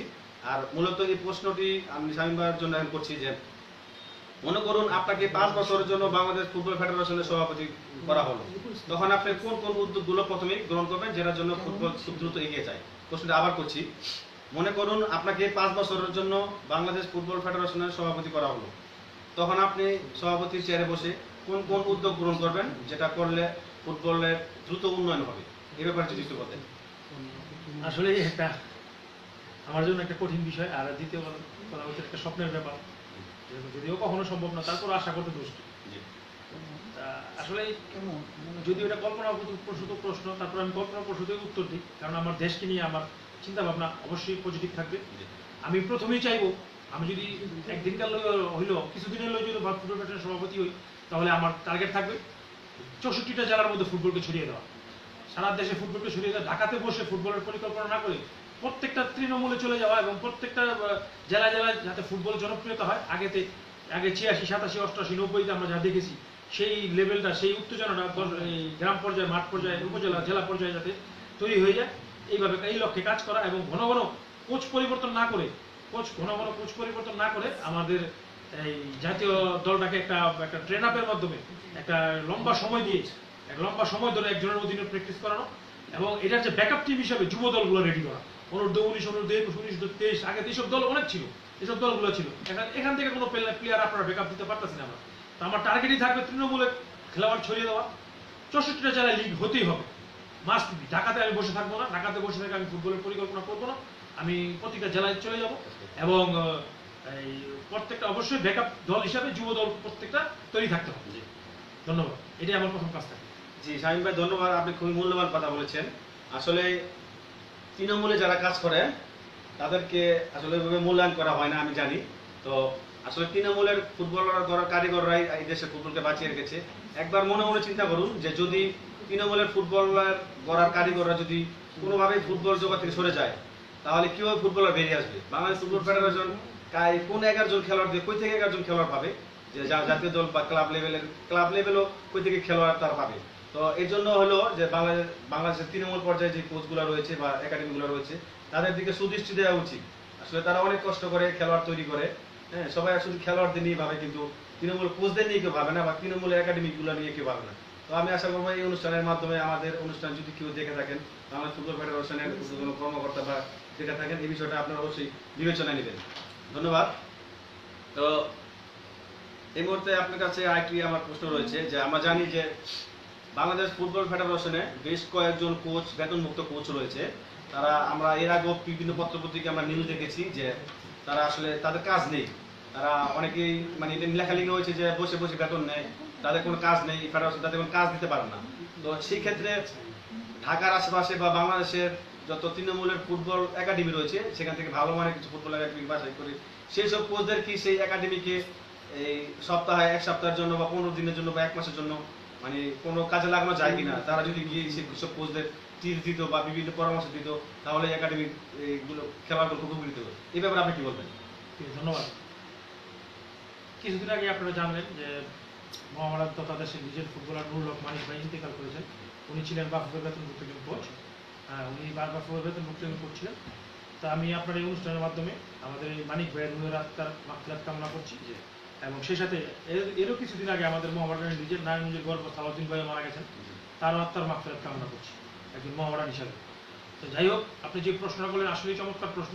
আমার জানা মতে হয়তো 20 থেকে 22 জন বাফুফের বেতনভুক্ত কোচ এখন অলরেডি আছে, এবং তাদেরকে কোনো কাজে আমরা দিতে পারতেছি না। তাদেরকে যদি আমরা একাডেমিক বাছাই করে তাদেরকে যদি কিছুদিনের জন্য ওই সব একাডেমির কাছে পাঠানো যায়, আমি মনে করি এতে আমাদের তৃণমূল ফুটবল উপকার হবে এবং তৃণমূলের কোচরা উপকৃত হবে, তৃণমূলের যে খেলোয়াড় আছে তাদের মধ্যে একটা উৎসাহ বাড়বে এবং প্রক্ষান্তরে এই দেশের ফুটবলের একটা উপকার হবে। এটা আমার একটা অনুরোধ থাকবে বাফুফের প্রতি। আপনারা তৃণমূলে আমাদের যে বেতনমুক্ত কোচরা আছে তাদেরকে যদি কাজ না থাকে তাদেরকে তৃণমূলে পাঠান, তৃণমূলে পাঠিয়ে দেশের ফুটবলকে অন্তত কিছু একটা তাদের মাধ্যমে আমরা পাই, এই আশা আপনাদের কাছে ব্যক্ত করছি। জি ধন্যবাদ। এই মুহূর্তে প্রিয় দর্শক, এই মুহূর্তে আমরা কিছু কমেন্ট রয়েছে, আমরা এই কমেন্টগুলো নিব আমার সহকারী উপস্থাপক রাশেদ তমাল ভাইয়ের কাছ থেকে। আমরা রাশেদ তমাল ভাই আপনাকে জিজ্ঞেস করছি। থ্যাংক ইউ মারি মোহাম্মদ আপনাকে। প্রোগ্রাম চলাকালীন অবস্থায় বেশ কিছু কমেন্ট আমাদের মধ্যে চলে আসছে। নুসরাত জাহান এমিলি, উনি কমেন্ট করেছে যে আমার সেই ছোটোবেলার কাহিনিগুলো আমার কাছে অনেক ভালো লাগছে। এর মধ্যে জিয়াউল জিয়াউল হাসান, উনি ধারাভাষ্যকার, উনি বলেছেন চঞ্চল আছে, চালিয়ে যান। আপনাকেও ধন্যবাদ, উনি সাথেই থাকুন। Safat Ahmed Ramzi, Keraniganj football academy manager, উনি একটা প্রশ্ন রেখেছে শামীম ভাইয়ের কাছে। শামীম ভাই, আপনি মোহাম্মদী স্পোর্টিং ক্লাবের পাগল, আপনি কত সালে মাঠে যান এবং তখনকার মাঠের দর্শকের পরিস্থিতি কেমন ছিল আর এখন পরিস্থিতি কেমন মনে করেন আপনি? প্রশ্নটা আমরা রাখছি আমাদের তো আপনি একটু এই ব্যাপারে উচ্চতা দিয়ে দিন। ধন্যবাদ রাব্বিকে, আমার খুব প্রিয় একজন লোক। আমার খুবই একটা ভালো একটা প্রশ্ন। আমি মূলত 83-84 সাল থেকে ফুটবল টুকটাক দেখি। 86 সাল থেকে একদম পুরো পিক আপ আমার ঠিক সময় বলতে পারেন ফুটবলে। আমি ঢাকার মাঠে বসে 86 সাল থেকেই মূলত ফুটবলটাকে পুরো দেখি আর কি। 86 থেকে শুরু করে এখনো অবধি আছি। তো 86 পর থেকে যে সোনালী সময়টা ছিল, এখন তো সেটা কল্পনার বাইরে। ঢাকার মাঠে তখন খেলা থাকতো বিকাল 4টায় 5টায়, সকাল 8টায় 9টায় 10টায় আমরা মাঠে চলে যেতাম। গেট ওপেন হতে 2টা হবে, এগুলো লাইন ধরে দাঁড়ায় থাকতাম। এগুলো তো এখন কল্পনা, এখনকার যারা সাপোর্টার আছে তাদের কাছে এটা কল্পনার মতো মনে হবে। এগুলো আসলে একটা কল্পনার বিষয়। ম্যাচ বিকাল 4টায়, গেট ওপেন হবে 2টায় কি 1টায়, আমরা সকাল 10টায় মধ্যে গিয়ে মাঠে লাইন দিয়ে দাঁড়া থাকতাম সিটের জন্য। তারপরে একজন আগে ঢুকলে পেপার দিয়া পায়ের স্যান্ডেল খুলে জায়গা রাখতাম, কিভাবে কি করা যাবে কেউ আইব না। আর ঢাকার মাঠের এই স্মৃতির মধ্যে আরেকটা স্মৃতি যেটা আমি আজও ভুলি না, সেটা হচ্ছে স্টেডিয়ামের যে ঘুগনি, স্টেডিয়ামের 10 টাকা প্লেট বিরিয়ানি, স্টেডিয়ামের যে আলুর দম, এগুলো আমাকে এখনো টানে। এগুলো প্রচুর খাইছি। বাইরে খাওয়ার তো সুযোগ ছিল না, কারণ বাইরে খেতে গেলে জায়গা হারাইলাম। তো যা খাওয়ার ওই 10 টাকার ঘুগনি, 10 টাকার বিরিয়ানি, আলুর দম, এগুলোর স্মৃতি আমার টানে। তো এটা একটা স্বপ্নের মতো। ওই সময় যে ফুটবল মাঠে আমরা যা দেখছি, এখনকার জন্য এটা আসলে একটা স্বপ্নের মতো। আর ফিরে আসবে কিনা এবং আমরা বাকি জীবন দেখতে পাবো কিনা, এটা আসলে একটা প্রশ্ন থেকে যায়। ধন্যবাদ রাব্বিকে আমাকে সেই পিছনের কথা মনে করাই দেওয়ার জন্য। আবারও ধন্যবাদ কেরানীগঞ্জ ফুটবল একাডেমি। আরেকটা বিষয়,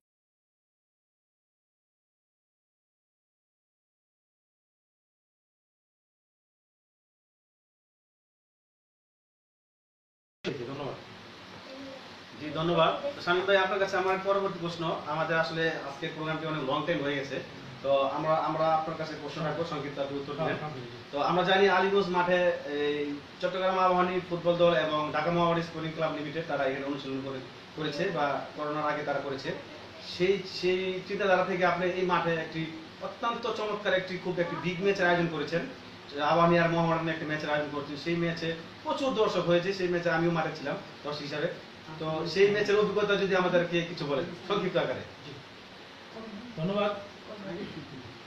ঢাকা মহামেডানের খেলা দেখতে গিয়ে কত যে মাইর খাইছি আর কত যে দৌড় খাইছি, এটার ইতিহাস বলে শেষ করা যাবে না। সেই মহামেডান আজকে আমার মাঠে খেলে গেছে, এটার অনুভূতি চিটাগাং আবাহনী হোক, সেটা চিটাগাং আবাহনী, এটার অনুভূতি এটা ভাষায় প্রকাশ করার মতো না। এই জন্য আমি আবারও ধন্যবাদ জানাই আমার সভাপতি আলাদ কাসরমান পলাশ ভাইকে। উনি যদি এই সুযোগটা না দিতেন তাহলে আমি হয়তো পারতাম না। যদিও আমি অনেক কষ্ট করেছি মহামেডান টিমকেই মাঠে আনার জন্য এবং আবাহনী টিমকেই মাঠে আনার জন্য, এবং আমি পলাশ ভাইয়ের সহযোগিতা ইনশাল্লাহ সফলও হয়েছি এবং তাদেরকে দিয়ে একটা ম্যাচ আয়োজন করেছি, যেটা ওই প্রতিকূলতার সময়টা যেহেতু লিগ শুরুর 3 দিন আগে, এটা চিটাগাং আবাহনীর মতো একটা বিগ বাজেটের টিম, মহামেডানের মতো একটা ঐতিহ্যবাহী দল, কেউ রাজি হচ্ছিল না। আমি অনেক কষ্ট করে অনেক চেষ্টা তদবির করে মারুফ ভাইকে এবং সনলিকে, আমার প্রিয় কোচ মারুফ ভাইকে অনেক বুঝিয়ে সুঝিয়ে, পনির ভাই, ম্যানেজার আরমান আজিজ ভাই এবং মহামেডানের নকিব ভাই, আমি কৃতজ্ঞতা জানাই নকিব ভাই রাজি ছিলেন, প্রিন্স ভাই, আবু হাসান চৌধুরী প্রিন্স ভাই, নামগুলো আজকে নিয়েছি। এবং আমাকে বেসিক্যালি পিছন থেকে সহযোগিতা করছে সবসময় সাহিদ হাসান কারণ ভাইকে আমি আবার অনুষ্ঠানের মাধ্যমে ধন্যবাদ জানাচ্ছি এত বড় একটা বিগ ম্যাচ এই মাঠে আয়োজন করার জন্য এবং সনলি অনুমতি দেওয়ার জন্য। এবং ম্যাচটা কারণ 3 দিন আগে ম্যাচ, একটা দেশের সর্বোচ্চ পর্যায়ের লিগ শুরুর আগে 3 দিন আগে একটা ম্যাচ এই মাঠে খেলার জন্য, এবং লোকাল মাঠে অবশ্যই একটা চারটিখানি কথা নয়। এবং আমি এই পর্যায়ে বলতে পারি না, অত্যন্ত সফল এবং নিজেকে অনেক সার্থক মনে করি। আমার জীবনটা আসলে একটা যেই মহামেডানের খেলা দেখার জন্য অনেক ঝড়কি ঝামেলা আমার উপর দিয়ে গেছে, অনেক মাইক দই খাইছি, দৌড়াদৌড়ি খাইছি, অনেক টাকা পয়সা লস করছি। সেই মহামেডানকে আমি মাঠে, আলীগঞ্জ মাঠে, আমার বাড়ির মাঠে আইনা খেলার একটা সুযোগ করে দিচ্ছে, যে নিজেকে আমি অনেক গর্বিত মনে করি। ধন্যবাদ। জি ধন্যবাদ আপনাকে। আমার পরবর্তী প্রশ্ন, আগে আমরা দেখতাম যে আবাহনী মোহামেডান ম্যাচে প্রচুর দর্শক হইতো। আপনি একটু আগে বললেন যে আপনারা সকাল 10টায় চলে যেতেন, 2টায় গেট করতো, 4টায় খেলা শুরু হতো। তো পেপার পিছিয়ে আপনারা বসে থাকেন, জুতা দিয়ে আপনার জায়গা মানে নির্ধারণ করতেন। তো আগের মতো আবার মোহামেডান খেলার মধ্যে মানে অতটা দর্শক হয় না, এর মূল কারণটা কি বলে আপনি মনে করেন? এটার আমার মূলত কারণটা হচ্ছে এখানে বলতে গেলে দুই একটা কথা বলতে অনেক কথা লাগে, তো সংক্ষেপে বলি যে আমাদের সর্বোচ্চ পর্যায়ে নীতি নির্ধারক যারা আছে ফুটবলে তাদের কিছু সঠিক পরিকল্পনা বা মনে করবো আমি এটা। আর আমাদের বেসিক্যালি ফুটবলটা আমাদের এখানে একটা ইয়ের মতো হয়ে গেছে, ফুটবলটাকে আমরা আর আগের মতো ওইভাবে আমরা দিচ্ছি না। আমাদের ফুটবলটা অনেকে আমরা একটা মতো মনে করি। আর তৃণমূলে ফুটবলটা না থাকার এটা একটা অন্যতম কারণ। তৃণমূল থেকে যদি ফুটবল আসতো, আগে একটা নাম ছিল, ব্র্যান্ড ছিল, একটা খেলোয়াড়দের একটা গ্রুপ ছিল, কানন, কায়সার, সাব্বির, আসলাম, এই মুন্না, সালাউদ্দিন, তাদের নামই মাঠের মধ্যে দর্শক চলে আসতো। এক একটা প্লেয়ারের জন্য একটা গ্রুপ তৈরি ছিল, একটা প্লেয়ারের জন্য অনেকগুলো দর্শক তৈরি ছিল। কিন্তু আজকে আপনি কয়টা প্লেয়ার, আপনি জাহিদ হাসান, মিলে মিঠুন চৌধুরী, ওয়ালি ফয়সাল, এই ধরনের এই বেসটা যাওয়ার পরে অনকার যুগের কয়টা ছেলের জন্য কয়টা প্লেয়ার, কয়টা দর্শক মাঠে পাগল, কয়টা দর্শক কয়টা মাঠে তাদের পরে যায়। তা আমি মনে করি এই খেলোয়াড়দের একটা অবদান আছে, এখানে ওই মানের খেলোয়াড় থাকতে হবে। এটার সম্পূর্ণ দায়িত্ব আমি মনে করি আমরা যারা নীতি নির্ধারক তাদেরকে একটু ভেবেচিন্তে দেখবেন। আপনারা, আপনাদের কাছে অনুরোধ, আমাদের ফুটবলকে বাঁচান। ফুটবলকে বাঁচাতে হলে দর্শকের বিকল্প নেই, এবং দর্শকদের বিকল্প করতে হলে অবশ্যই আপনাদেরকে তৃণমূলে যেতে হবে, তৃণমূলে ফুটবল নজর দিতে হবে। ধন্যবাদ। ধন্যবাদ। আসলে আমাদের অনুষ্ঠান মানে শেষের দিকে চলে এসেছে, আর হয়তো একটি দুটি প্রশ্ন আপনার জন্য রয়েছে, তারপরে আমরা পেনাল্টি শুট আউটে চলে যাব, সেখানে আপনার জন্য সংক্ষিপ্ত আকারে কয়েকটি প্রশ্ন থাকবে। তো আমার পরবর্তী প্রশ্ন হচ্ছে, আমরা জানি করোনার জন্য এই লাস্ট বাংলাদেশ প্রিমিয়ার লিগটি স্থগিত বাতিল করা হয়েছে, সেখানে মানে লিগ চলাকালীন সময়ে বেশ কয়েকটি ম্যাচ আমরা দেখেছি হয়েছে। তো আমরা এই সর্বশেষ প্রিমিয়ার লিগে কুমিল্লায় আপনাদের মোহামেডান স্পোর্টিং ক্লাবের কুমিল্লাকে হোম ভেন্যু করা হয়েছে। সেই মাঠে বসুন্ধরার মতো শক্তিশালী দলকে মোহামেডান স্পোর্টিং ক্লাব 2-0 না 2-1 গোলে হারিয়ে দিয়েছিল, 1-0 গোলে হারিয়ে দিয়েছিল। তো সেই খেলার ব্যাপারে আপনি কিভাবে মূল্যায়ন করবেন? আপনি তো মোহামেডানের মহাপাগল, সেই সাথে মোহামেডানের মহাপাগল সমর্থক গোষ্ঠীর জন্য কিছু বলবেন একসাথে। ধন্যবাদ। কুমিল্লা স্টেডিয়ামে ওই ম্যাচটা যদিও আমার মাঠে বসে দেখা হয়নি, আমি টিভিতে দেখেছি। আমার জন্য অবশ্যই এটা একটা সেরা অর্জন ছিল যে মোহামেডানের মতো শক্তির বিচারে, বর্তমান কাগজে কলমে শক্তির বিচারে বসুন্ধরা কিংস একজন প্রফেশনাল, ফুললি প্রফেশনাল একটা টিম এবং খুবই শক্তিশালী বিশ্বকাপ খেলার মতো দল। রানিং বিশ্বকাপ, আমরা পাঁচ যে বিশ্বকাপটা ছিল, এই বিশ্বকাপের খেলোয়াড় ছিল কলিন রেস। এই খেলার সমৃদ্ধ একটা দলকে মাঠে হারানোটা চারটিখানি বিষয় না। সেদিন মোহামেডানের পারফরমেন্স অবশ্যই ভালো ছিল, এবং আমি এই অনুষ্ঠানের মাধ্যমে মোহামেডান দলকে আজকে সুযোগ পেয়েছি, অবশ্যই ধন্যবাদ জানাচ্ছি। এবং মহাপাগল বলতে গেলে, আমার স্বপ্নের দল মহাপাগল বলতে গেলে বেসিক্যালি আমি একজনের নামই সবচেয়ে বেশি নিব, সে হচ্ছে আমার বড় ভাই টি ইসলাম তারিক ভাই। এই টি ইসলাম তারিক ভাইয়ের জন্য আমি মহাপাগলে অন্তর্ভুক্ত হতে পেরেছি, এবং তার মাধ্যমে আমি আজকে এই মহাপাগলের মতো একটা বিরাট বড় প্ল্যাটফর্ম পেয়েছি। এবং সাথে সাথে ধন্যবাদ শাহাদাত হোসেন ভাই, শাহিন সামি ভাই, এই ধরনের যারা আছেন তাদেরকে সবার, এই ভাই আরো অনেকে আছেন, সবার নাম সেলিম, তাদের নাম আমরা মনে আসছে না। তো আমি তারিক ভাইয়ের কাছে অবশ্যই আমি কৃতজ্ঞ, এবং নাজমুল আমিন কিরণ ভাই, তাদের কাছে আমি অবশ্যই কৃতজ্ঞ। তারা আমাকে মহাপাগলের মতো একটা প্ল্যাটফর্ম দিয়েছেন। ধন্যবাদ। জি শামীম ভাই, আমরা অনুষ্ঠানের মানে দ্বিতীয় পার্টের প্রায় শেষ পর্যায়ে চলে এসেছি। আপনার জন্য আরেকটি প্রশ্ন রয়েছে। তো আমরা জানি যে আলীগঞ্জ ক্লাব তো ঐতিহ্যবাহী ক্লাব, তো আলীগঞ্জ ক্লাবের মতো বাংলাদেশে আর বিভিন্ন জায়গায় আর ঐতিহ্যবাহী অনেক ক্লাব রয়েছে। তো আলীগঞ্জ ক্লাবের এই পাশাপাশি সেই সব ক্লাবের কর্মকর্তাদের জন্য বা ক্লাবের উদ্দেশ্যে আপনার কোনো পরামর্শ থাকবে কিনা? আর এর সাথে আপনি, এখন করোনাকাল চলছে, তো করোনাকালীন সময়ে দেশের ফুটবলার এবং সাধারণ মানুষের জন্য আপনার পরামর্শ কি থাকবে? ধন্যবাদ। যে আসলে আলীগঞ্জ ক্লাবের মতো সারা বাংলাদেশে হয়তো অনেক ক্লাব এরকম আছে হয়তো অর্গানাইজড, একটু হয়তো কোনোটার একটু অর্গানাইজিং ভাবে তারা একটু দুর্বল থাকতে পারে। কিন্তু আমি মনে করি আমাদের যে আলীগঞ্জ ক্লাবের এই যত সাফল্য আছে, এই জন্য আমি মনে করি সম্পূর্ণ কৃতিত্বে আমাদের সভাপতি আলহাজ কাসর আহমেদ পলাশ ভাই। এই পলাশ ভাইয়ের মতো ডাইনামিক সভাপতি থাকলে যে কোনো ক্লাবেরই কাজ করতে অনেক সহজ, অনেক সুবিধা। এই জন্য আমি কৃতজ্ঞ জানাচ্ছি পলাশ ভাইকে, এবং অন্যান্য যারা সারা বাংলাদেশে যারা ক্লাব আছে তাদেরকে আমি বলবো আপনারা ফুটবল নিয়ে কাজ করেন, খেলাধুলো নিয়ে কাজ করেন, দেখবেন একদিন না একদিন আপনাদের সাফল্য আসবে। আর এই করোনাকালীন মহামারীতে আমার পরামর্শ থাকবে, আপনারা সাবধানে থাকুন এবং সচেতন থাকুন। সচেতন থেকে আপনাদের পরিবারকে সচেতন রাখুন, নিয়মিত হাত সাবান দিয়ে ধুন, মাস্ক ব্যবহার করুন, এবং জনসচেতনতামূলক যে কাজগুলো আছে আমরা ওইভাবে সামাজিক যে দূরত্বটা বা সরকারি যে নির্দেশনাগুলো আছে সেগুলো আপনারা মেনে চলবেন। এই তো, ধন্যবাদ। জি প্রিয় দর্শক, আমরা একে একে রফিকুল ইসলাম শামীম ভাইয়ের দুটি পার্টি শেষ করে ফেললাম। তো এই মুহূর্তে আমাদের সর্বশেষ একটি পার্ট রয়েছে, সেই পার্টির আমরা নামকরণ করেছি যে পেনাল্টি শুট আউট। খুব মজার একটি পার্ট। তো আমি আপাতত আপনাদের কাছ থেকে বিদায় নিচ্ছি।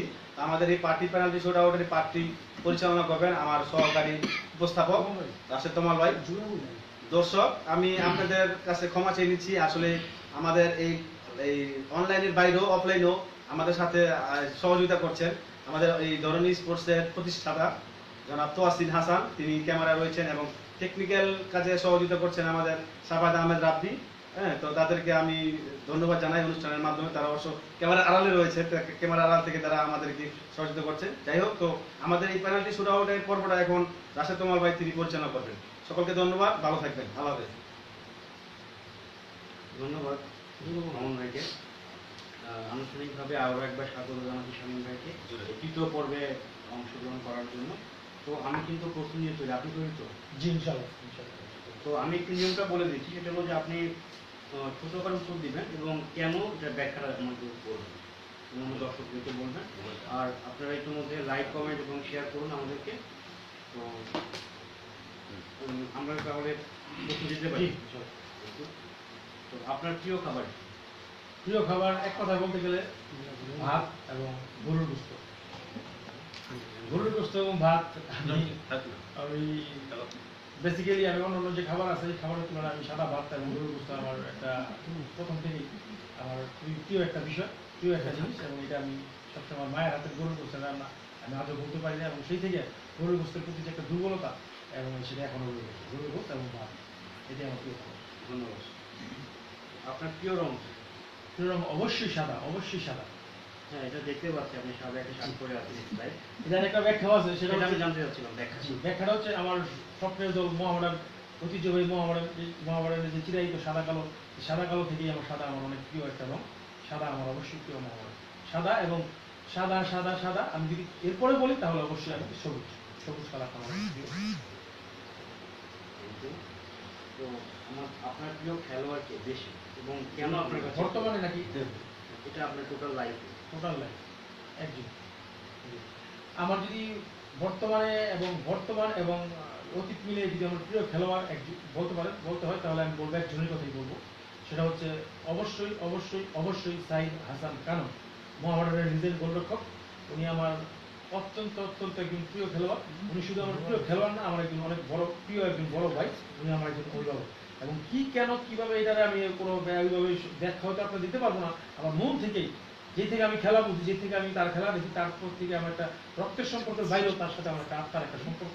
এবং এই জন্যই কারণ ভাইকে দেখলে কেন জানি আমার একটা আপন ভাইয়ের মতো মনে হয়, আপন ভাই মনে করো, তার প্রতি একটা ফিলিংস আমার তৈরি হয়ে যায়, তার প্রতি শ্রদ্ধা চলে আসে। এই জন্য কারণ ভাই আমার অবশ্যই অতীত, বর্তমান এবং যদি ভবিষ্যতে যদি থাকে আমার কারণ ভাই থাকতেছে। ঠিক আছে, পরবর্তী প্রশ্নে যাচ্ছি। আপনার প্রিয় খেলোয়াড় কি বিদেশি? বিদেশে আমি ওই অর্থে খেলা তো আমি যা দেখছি, অবশ্যই প্রথম থেকে খেলা দেখতাম, এক সময় খেলা দেখতাম। ডিয়াগো ম্যারাডোনার খেলা আমার খুব পছন্দ, ভালো লাগতো। ম্যারাডোনা, তারপর আগে যারা ছিল মার্কো বাস্তেন ছিলেন। কিন্তু এখন যদি বলতে হয় ও অর্থে all in all Lionel Messi. Messi is the best for ever. এবং মেসি ইজ দ্য ফুটবলের জন্য একটা বলতে হবে যে একটা আইকন, একটা আইডল। এবং যারা সত্যিকারই এটা শুধু মেসিকে করার জন্য না, যারা অরিজিনালি ফুটবল পাগল, অরিজিনালি ফুটবল বোঝে, এবং অনেকের সাথে আমার কথা হয়, তারাও এটা পক্ষান্তরে অফলাইনে স্বীকার করে যে আসলে মেসি একজন সেরা খেলোয়াড় এবং মেসি একজন সেরা। মেসিকে আমার অবশ্যই ভালো লাগে। এবং মেসি মানে খেলোয়াড়রা বাকি জীবনে আসবে কিনা, দেখবো কিনা, এটা একটা সন্দেহের বিষয়। ধন্যবাদ। আপনার প্রিয় ক্লাব দেশে? অবশ্যই অবশ্যই প্রাণের ক্লাব ঢাকা মোহামেডান, ঐতিহ্যবাহী ঢাকা মোহামেডান ক্লাব। আর প্রিয় ক্লাব দেশের বাইরে? এটা বলতে হয় Barcelona. It's a great club of the world, Barcelona. Messi না থাকলো, মেসি তো আসছে এখন, মেসি না থাকলো বার্সেলোনা আমার প্রিয় ক্লাব। বার্সেলোনা, কারণ এই বার্সেলোনার যে খেলার স্টাইল, খেলার যে পদ্ধতি, এটা শুধু খেলা না, এটা একটা বিনোদন, এটা একটা শিক্ষার অনেক কিছু আছে। যারা লোকাল, যারা ছোটখাটো প্লেয়ার আছে, যারা ছোট থেকে যারা ফুটবলটাকে ভালোবাসে, আমি মনে করি যারা বার্সার খেলা, লিওনেল মেসির খেলা, এগুলো দেখলে অনেক কিছু শিখতে পারবে। যে টিকি টাকার যে ফুটবল, টিকি টাকার যে ছন্দ, এটা একমাত্র ফুটবল যে একটা শৈল্পিক একটা বিষয়, এটা বার্সার খেলা দেখলেই ভালো হবে। এই জন্যই বার্সার খেলা আমার সবসময় ভালো লাগে। All time favourite my club is Barca. ধন্যবাদ। প্রিয় ম্যানেজারকে দেশে? দেশে তো বলতে গেলে অবশ্যই অবশ্যই আমার প্রিয় কোচ, প্রিয় স্যার মারুফুল হক স্যার। মারুফুল হক ভাইয়ের প্রতি আমি অনেক অনেক কৃতজ্ঞ, অনেক অনেক মানে তার প্রতি আমি ভালোবাসা। ধন্যবাদ মারুফুল হক স্যার। ধন্যবাদ। আমাদের দেশে বর্তমান সময় এবং বর্তমান সময়ের অতীতে বেশ কিছু ফেসবুক গ্রুপ তৈরি হয়েছে। তো এটা হয়তো আপনি অবগত আছেন। আপনার কাছে বেস্ট যে ফেসবুক গ্রুপ আছে যারা অনলাইন এবং অফলাইনে কাজ করে থাকে, তো আপনার কাছে কোন গ্রুপটাকে সবচেয়ে এগিয়ে রাখবেন আপনার ক্ষেত্রে? জি, প্রথমেই আমি অনেকগুলো গ্রুপে আছে, অনেকের সাথে আমি মোটামুটি আছি। তার প্রথমে আমি যদি বলতে হয় যেটা হচ্ছে কেরানীগঞ্জ ফুটবল একাডেমি। চমৎকার তাদের কাজ দিয়ে তারা ফুটবলকে এবং এই বেসিক্যালি সামাজিক কিছু কাজ ফুটবলকে তারা বাঁচিয়ে রেখেছে। কেরানীগঞ্জ ফুটবল একাডেমি, আমার মহাপাগল, আমার বিএনপি মহড়ার একটা গ্রুপ আছে, আমার আদর্শ স্কুল একটা, আমাদের যেটা বন্ধু গ্রুপ আছে সেখানে একটা গ্রুপ আছে, ধরনী স্পোর্টস, এরকম কিছু অনেক আরও আছে। এই গ্রুপগুলো আমার বন্ধুগুলো আমি একা একা রাখবো। ঠিক আছে। তো আমার সর্বশেষ যে প্রশ্নটি থাকবে আপনার কাছে সেটা হলো ধরনী স্পোর্টস আমাদের যে আয়োজনটা চলছে বর্তমানে এবং ভবিষ্যতে আমাদের যে পরিকল্পনাগুলো আছে স্পোর্টস ম্যানেজে কাজ করতে, ধরনী স্পোর্টস সম্পর্কে আপনার একটা বক্তব্য বলবেন এবং আমাদের কাজগুলো আপনার কেমন লাগে, অতীতে আপনি তো আমাদের বেশ কিছু প্রোগ্রাম দেখেছেন, তো সেই সম্পর্কে কিছু বলবেন। ধন্যবাদ। ধরনী স্পোর্টস যেই কার্যক্রমটা, এটা আসলেই একটা ব্যতিক্রমধর্মী এবং চমৎকার উদ্যোগ। এই সময় আমি ধন্যবাদ জানাচ্ছি এটার যে প্রতিষ্ঠাতা তোয়াসিনকে, আমার অনেক প্রিয় একজন ছোট ভাই তোয়াসিন, খুব ভালো একটা উদ্যোগ। সেই সাথে এটার সাথে যারা জড়িত, রাশিদ কামাল ভাই, সাফায়েত রাব্বি এবং আমার অবশ্যই অবশ্যই প্রিয় একজন ব্যক্তিত্ব ওয়ালি মামু, সকলকে আমি অন্তরস্থল থেকে আবারও ধন্যবাদ জানাচ্ছি যারা এটার সাথে জড়িত। এবং আমি আপনাদের প্রতি শুভকামনা থাকবে ধরনী স্পোর্টসের প্রতি। কোনো ধরনের সহযোগিতা, সমস্ত ধরনের সহযোগিতার জন্য আমি সবসময় প্রস্তুত থাকবো। যতটুকু পারি আমি যতটুকু সহযোগিতা আমি আপনাদের জন্য করবো, করার জন্য আমি সদা প্রস্তুত আছি। যেহেতু স্পোর্টসের মানুষ, ফুটবলের মানুষ, ফুটবলের জন্য আমি সদা প্রস্তুত, সদা জাগ্রত থাকবো। আপনারা আপনাদের কার্যক্রম চালিয়ে যাবেন। আশা করি আপনাদের এটা আমাদের কার্যক্রম আমার খুবই পছন্দের একটা বিষয়। তবে একটা পরামর্শ ছোট্ট থাকবে, সেটা হচ্ছে টেকনিক্যাল সাইটগুলো আরও উন্নত করা দরকার। এগুলোর প্রতি বিশেষ নজর দিবেন এবং অবশ্যই অবশ্যই আপনারা এগিয়ে যান। আপনাদের প্রতি শুভকামনা এবং ভালোবাসা রইল। ধন্যবাদ। জি, অনেক ধন্যবাদ আজকের আমাদের বিশেষ অতিথি রবিউল ইসলাম শামীম ভাই। প্রিয় দর্শক, আমরা একে একে আমাদের অনুষ্ঠানের প্রায় একদম শেষ পর্যায়ে চলে এসেছি। আমাদের আজকের অনুষ্ঠান 3টি পার্ট রয়েছিল, তো 3টি পার্ট ইতিমধ্যে আমরা শেষ করেছি। শামীম ভাইয়ের সূত্র ধরে আমরা বলবো, আসলে আমরা ধরনী স্পোর্টসের এই আয়োজনটি প্রাথমিকভাবে করতেছি। হয়তো আমাদের কোনো ভুল ত্রুটি হইতেছে বা টেকনিক্যাল কোনো বিষয় আমরা খুব শীঘ্রই পরিবর্তন করবো। আমরা একটু ভালো টেকনিক্যালভাবে আপনাদের মাঝে আসবো। আমাদের এই আয়োজনটা অব্যাহত অবশ্যই থাকবে। তো আমরা আসলে ফুটবলের উন্নয়ন চাই, সেই চিন্তাধারা থেকেই আমাদের নিজস্ব উদ্যোগে আমাদের এই আয়োজন। আমরা হয়তো অনলাইনে অনেক কথাই বললাম, যদি অনেক সময় মানে ভুল ত্রুটি অনেক সময় হয়ে যেতে পারে। তো যদি আমাদের কথাবার্তা যদি কোনো ভুল ত্রুটি হয়ে থাকে, সেটা অবশ্যই ক্ষমা সুন্দর দৃষ্টিতে দেখবেন। আমরা অবশ্যই বাংলাদেশ ফুটবল ফেডারেশনের পক্ষে, বাংলাদেশ ফুটবল ফেডারেশনের প্রতি আমরা খুব পজিটিভ। আমরা অনেক সময় অনেক আলোচনা করেছি, যেটা হয়তো অনেকের ভালো নাও লাগতে পারে। আসলে আমরা ফুটবলের সাথে আলোচনা করেছি, দিন শেষে আমরা ফুটবলের উন্নয়নের জন্য আলোচনা করেছি। আমাদের অনুষ্ঠানের মূল উদ্যোগ হচ্ছে ফুটবলের উন্নয়ন, সমস্যা কীভাবে সমাধান করা যায় এই নিয়ে আমরা আলোচনা করেছি। হয়তো আমরা আলোচনা করতে পারবো, কিন্তু আমরা মূল কাজটা আমরা করতে পারবো না। মূল কাজটা বাংলাদেশ ফুটবল ফেডারেশন করতে হবে। পাশাপাশি আরও বাংলাদেশের ফুটবলের যারা ক্লাব লেভেল যারা আছে তাদেরকে সমস্যাটা সমাধান করতে হবে। হয়তো আমরা এটা নিয়ে আলোচনা করেছি। আসলে আলোচনা না হলে কিন্তু এটা সমাধান হয় না। আমরা বিভিন্ন সময় দেখি যে স্কুলগুলোতে বিতর্ক প্রতিযোগিতা হয়। বিতর্ক প্রতিযোগিতা কিন্তু খুবই গুরুত্বপূর্ণ একটা প্রতিযোগিতা। আসলে ওইখানে বিতর্ক প্রতিযোগিতার কারণে অনেক কিছু বেরিয়ে আসে, অনেক তথ্য বেরিয়ে আসে, যার ফলে দেশের উন্নয়ন হয়। ঠিক আমরা এরকমই একটি আয়োজন করেছি। আমরা আলোচনা করবো, আলোচনার মাধ্যমে যদি তার বাংলাদেশে 18 কোটি মানুষ, এর মধ্যে অনেক মানুষ ফুটবলের সাথে সম্পৃক্ত রয়েছে। কোনো একজন মানুষের যদি কোনো একজন মানুষের কাছে যদি আমাদের এই কথাটা ভালো লাগে, সে যদি আমাদের কথাটা নিয়ে আমলে নেয় বা চিন্তা করে বা কাজ করে, এর মধ্যে থেকে যদি একজন ফুটবলারের জন্য উপকার হয় বা একজন ফুটবলার যদি কোনো এই প্রোগ্রামের কথা শুনে যদি বেরিয়ে আসে, হ্যাঁ, তাহলে আমাদের অনুষ্ঠানের সার্থকতা। তো আমরা আজকের মতো আমরা এখানে বিদায় নিব। আমরা পরবর্তী অনুষ্ঠানে আবারও কোনো নারায়ণগঞ্জ বা ঢাকার কোনো মানে বড় লেভেলের একজন কিংবদন্তি নিয়ে আপনাদের সামনে হাজির হবো। তবে যাওয়ার আগে আপনাদের কাছে আমাদের পরামর্শ, এখন দেশের অবস্থা খুবই খারাপ, ভালো নেই। প্রয়োজন ছাড়া অবশ্যই বাসা থেকে বেরোবেন না। অতি প্রয়োজনে যখন বাসা থেকে বের হবেন, তাহলে অবশ্যই মাস্ক ব্যবহার করবেন, আর সরকারি নির্দেশনা অবশ্যই মেনে চলবেন, ঘন ঘন হাত ধুবেন। তো আমরাও আজকে এই অনুষ্ঠানটি মাস্ক পরতে পরতে বিদায় নিব। সবাই ভালো থাকেন। আসসালামু আলাইকুম।